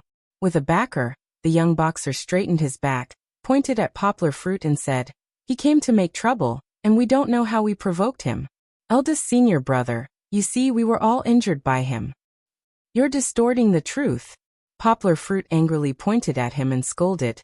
"I've been saying since I came in that I'm looking for Fu Lei, and it has nothing to do with you. But you didn't let me off and even hit me." "That's enough." The eldest senior brother stopped the young boxer from refuting and said, "You don't have to continue to add fuel to the fire. Little sister, come here." He reached out and waved at the receptionist who was standing next to him. "You tell me, is what this guest said true?" The eldest senior brother kindly asked the receptionist. "He's right." The receptionist hesitated for a moment, and said truthfully, "He did come to look for senior brother Fu Lei, but Teacher Chiu said it for the good of the martial arts school, because he also said that he had a grudge with senior brother Fu Lei." "That's right. Eldest senior brother, shouldn't our martial arts school be united? How can we let an outsider casually find trouble with our brothers?" The fierce-looking boxer at this time stood up and said, "Dear guest, I think what my junior brothers said is not wrong, right?" The eldest senior brother cupped his hands and said to Poplar Fruit, "I don't know what kind of grudge you have with our junior brother Fu Lei, but if you find trouble with him in our martial arts school, my junior brothers have the right to intervene. I thought you were a sensible person, but I didn't expect you to continue to be biased indiscriminately," Poplar Fruit said with a sneer. "So today I still have to fight with you one by one, before I can go find Fu Lei, right? You can't say it like that. Our master has always told us to cultivate our character when practicing martial arts. We can't casually cause trouble for others." Eldest senior brother still smiled at Poplar Fruit and said, "If you have anything to say to junior brother Fu Lei, I can help you call him back. Blackie, you go and make the call." "Yes." The fierce-looking boxer walked inside with an annoyed expression. However, We still have to talk about how you injured our boxer. At this time, the eldest senior brother said seriously, those who open a martial arts school pay attention to the issue of face. You injured our martial arts master, which is equivalent to humiliating our Guo family martial arts school. If we let you do whatever you want, then how can we still open our martial arts school? It's better not to open a martial arts school like this that hides filth and raises a bunch of drunkards and scoundrels. Poplar Fruit sneered. Today, it could be said that he was adding fuel to the fire.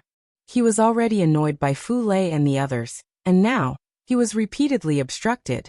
Group after group of people refused to give up, making Poplar Fruit extremely angry. His words were not polite anymore.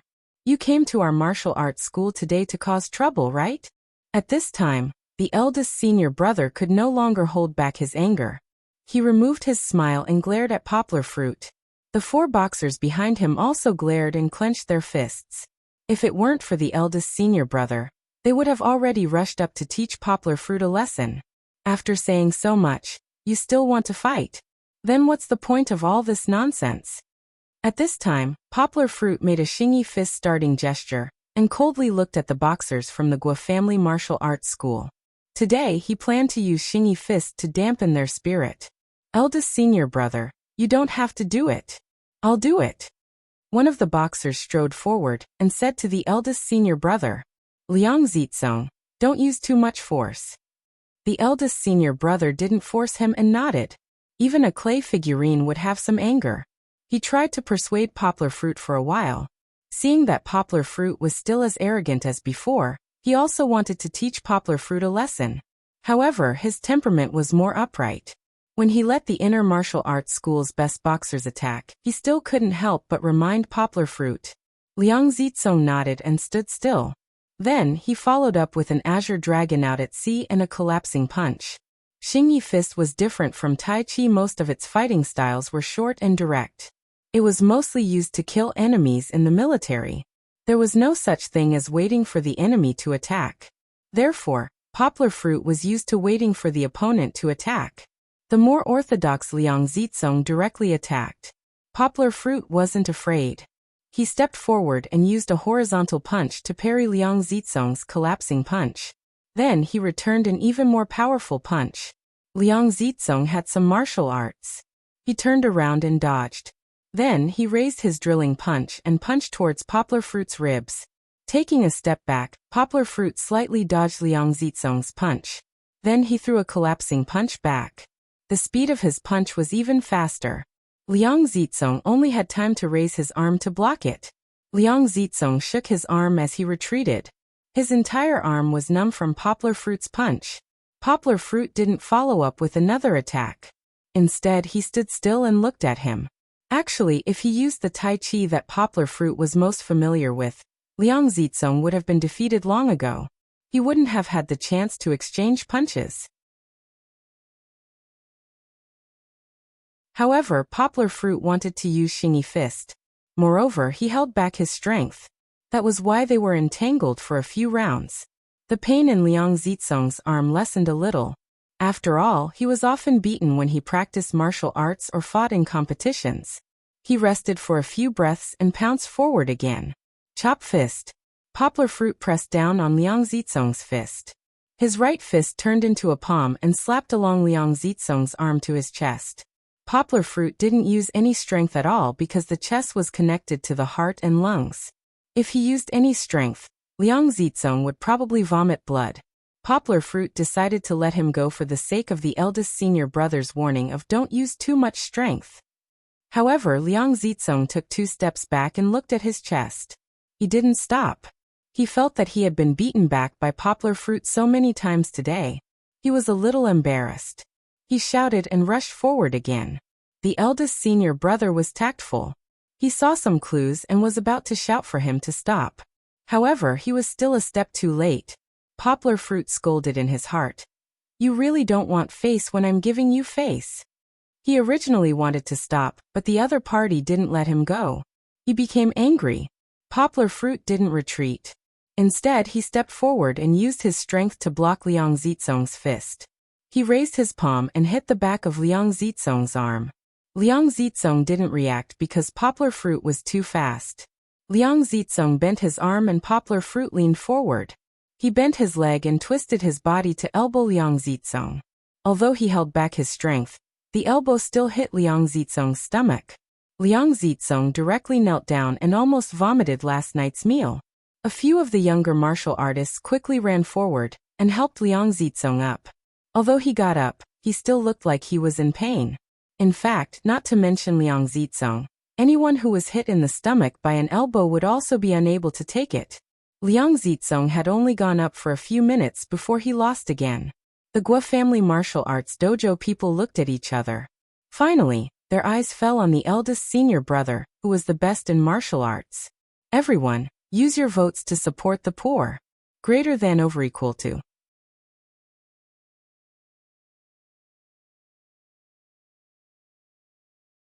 Chapter 255. Senior brother, Shirtu said he'll be back in half an hour. The fierce-looking boxer called back and stood behind the senior brother. Okay, we'll deal with you and junior brother Fule later. Now I'll deal with you and our martial arts school. The senior brother waved his hand and the others stepped back. His hands were hanging down like claws. And then he raised his left leg and bent it slightly. With a shake of his waist, he swung his arms powerfully. With one palm forward and the other pressing down, he looked at Yang Guo. His powerful aura seemed to transform into the sound of a tiger's roar as it pounced on Yang Guo. Poplar Fruit's eyes lit up. He vaguely found the intent that he had been searching for so long in the senior brother's body.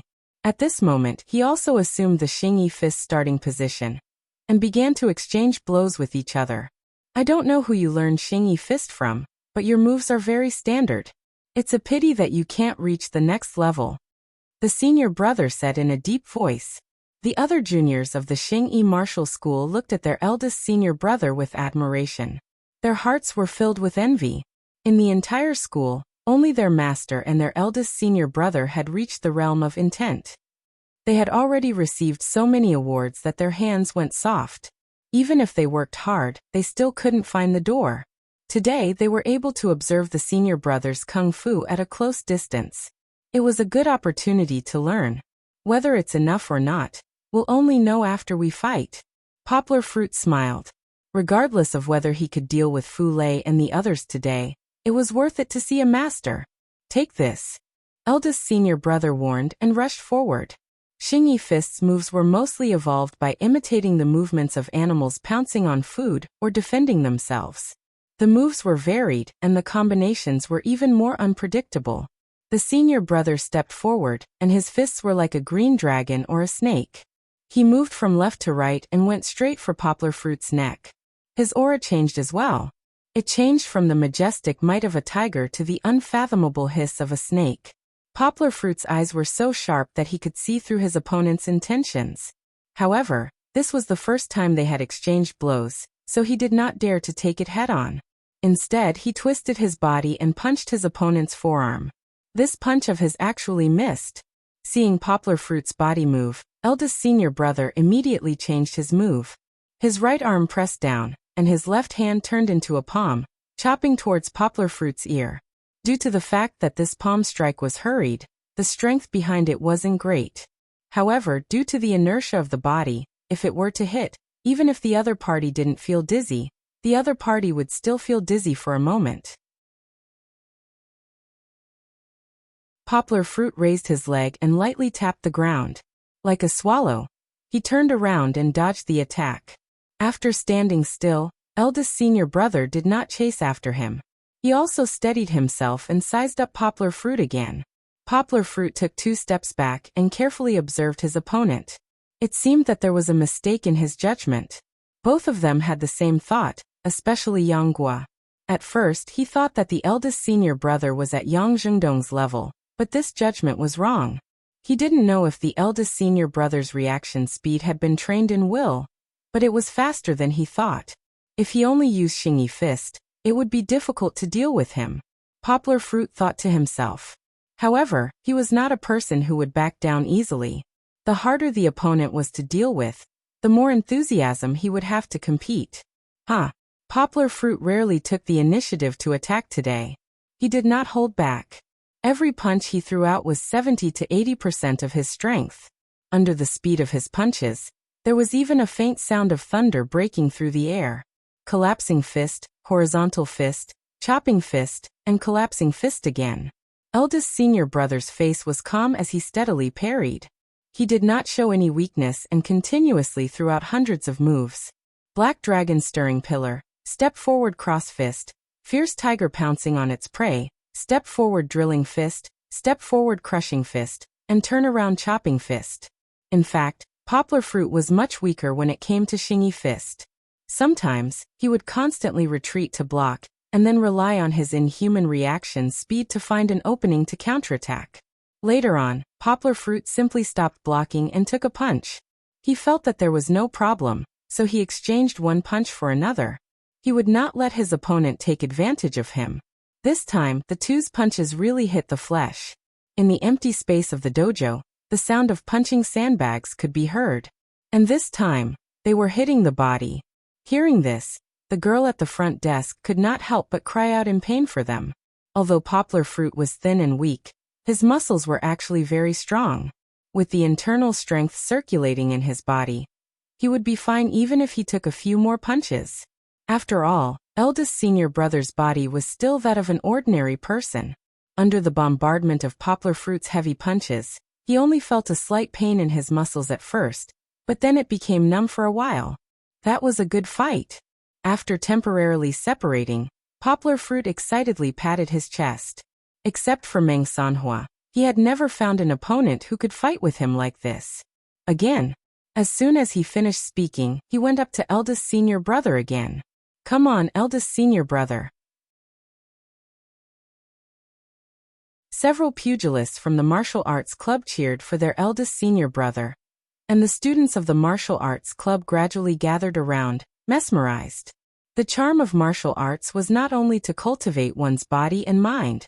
Most of the time, people liked martial arts and admired its violent aesthetics, although few people were willing to admit it. The fight between Poplar Fruit and eldest senior brother would inspire many martial arts enthusiasts. Eldest senior brother listened to the cheers of his juniors and felt bitter. He had never thought that Poplar Fruit would fight with his life on the line. A punch for a punch, a life for a life? This was not a war. Was there a need to fight like this?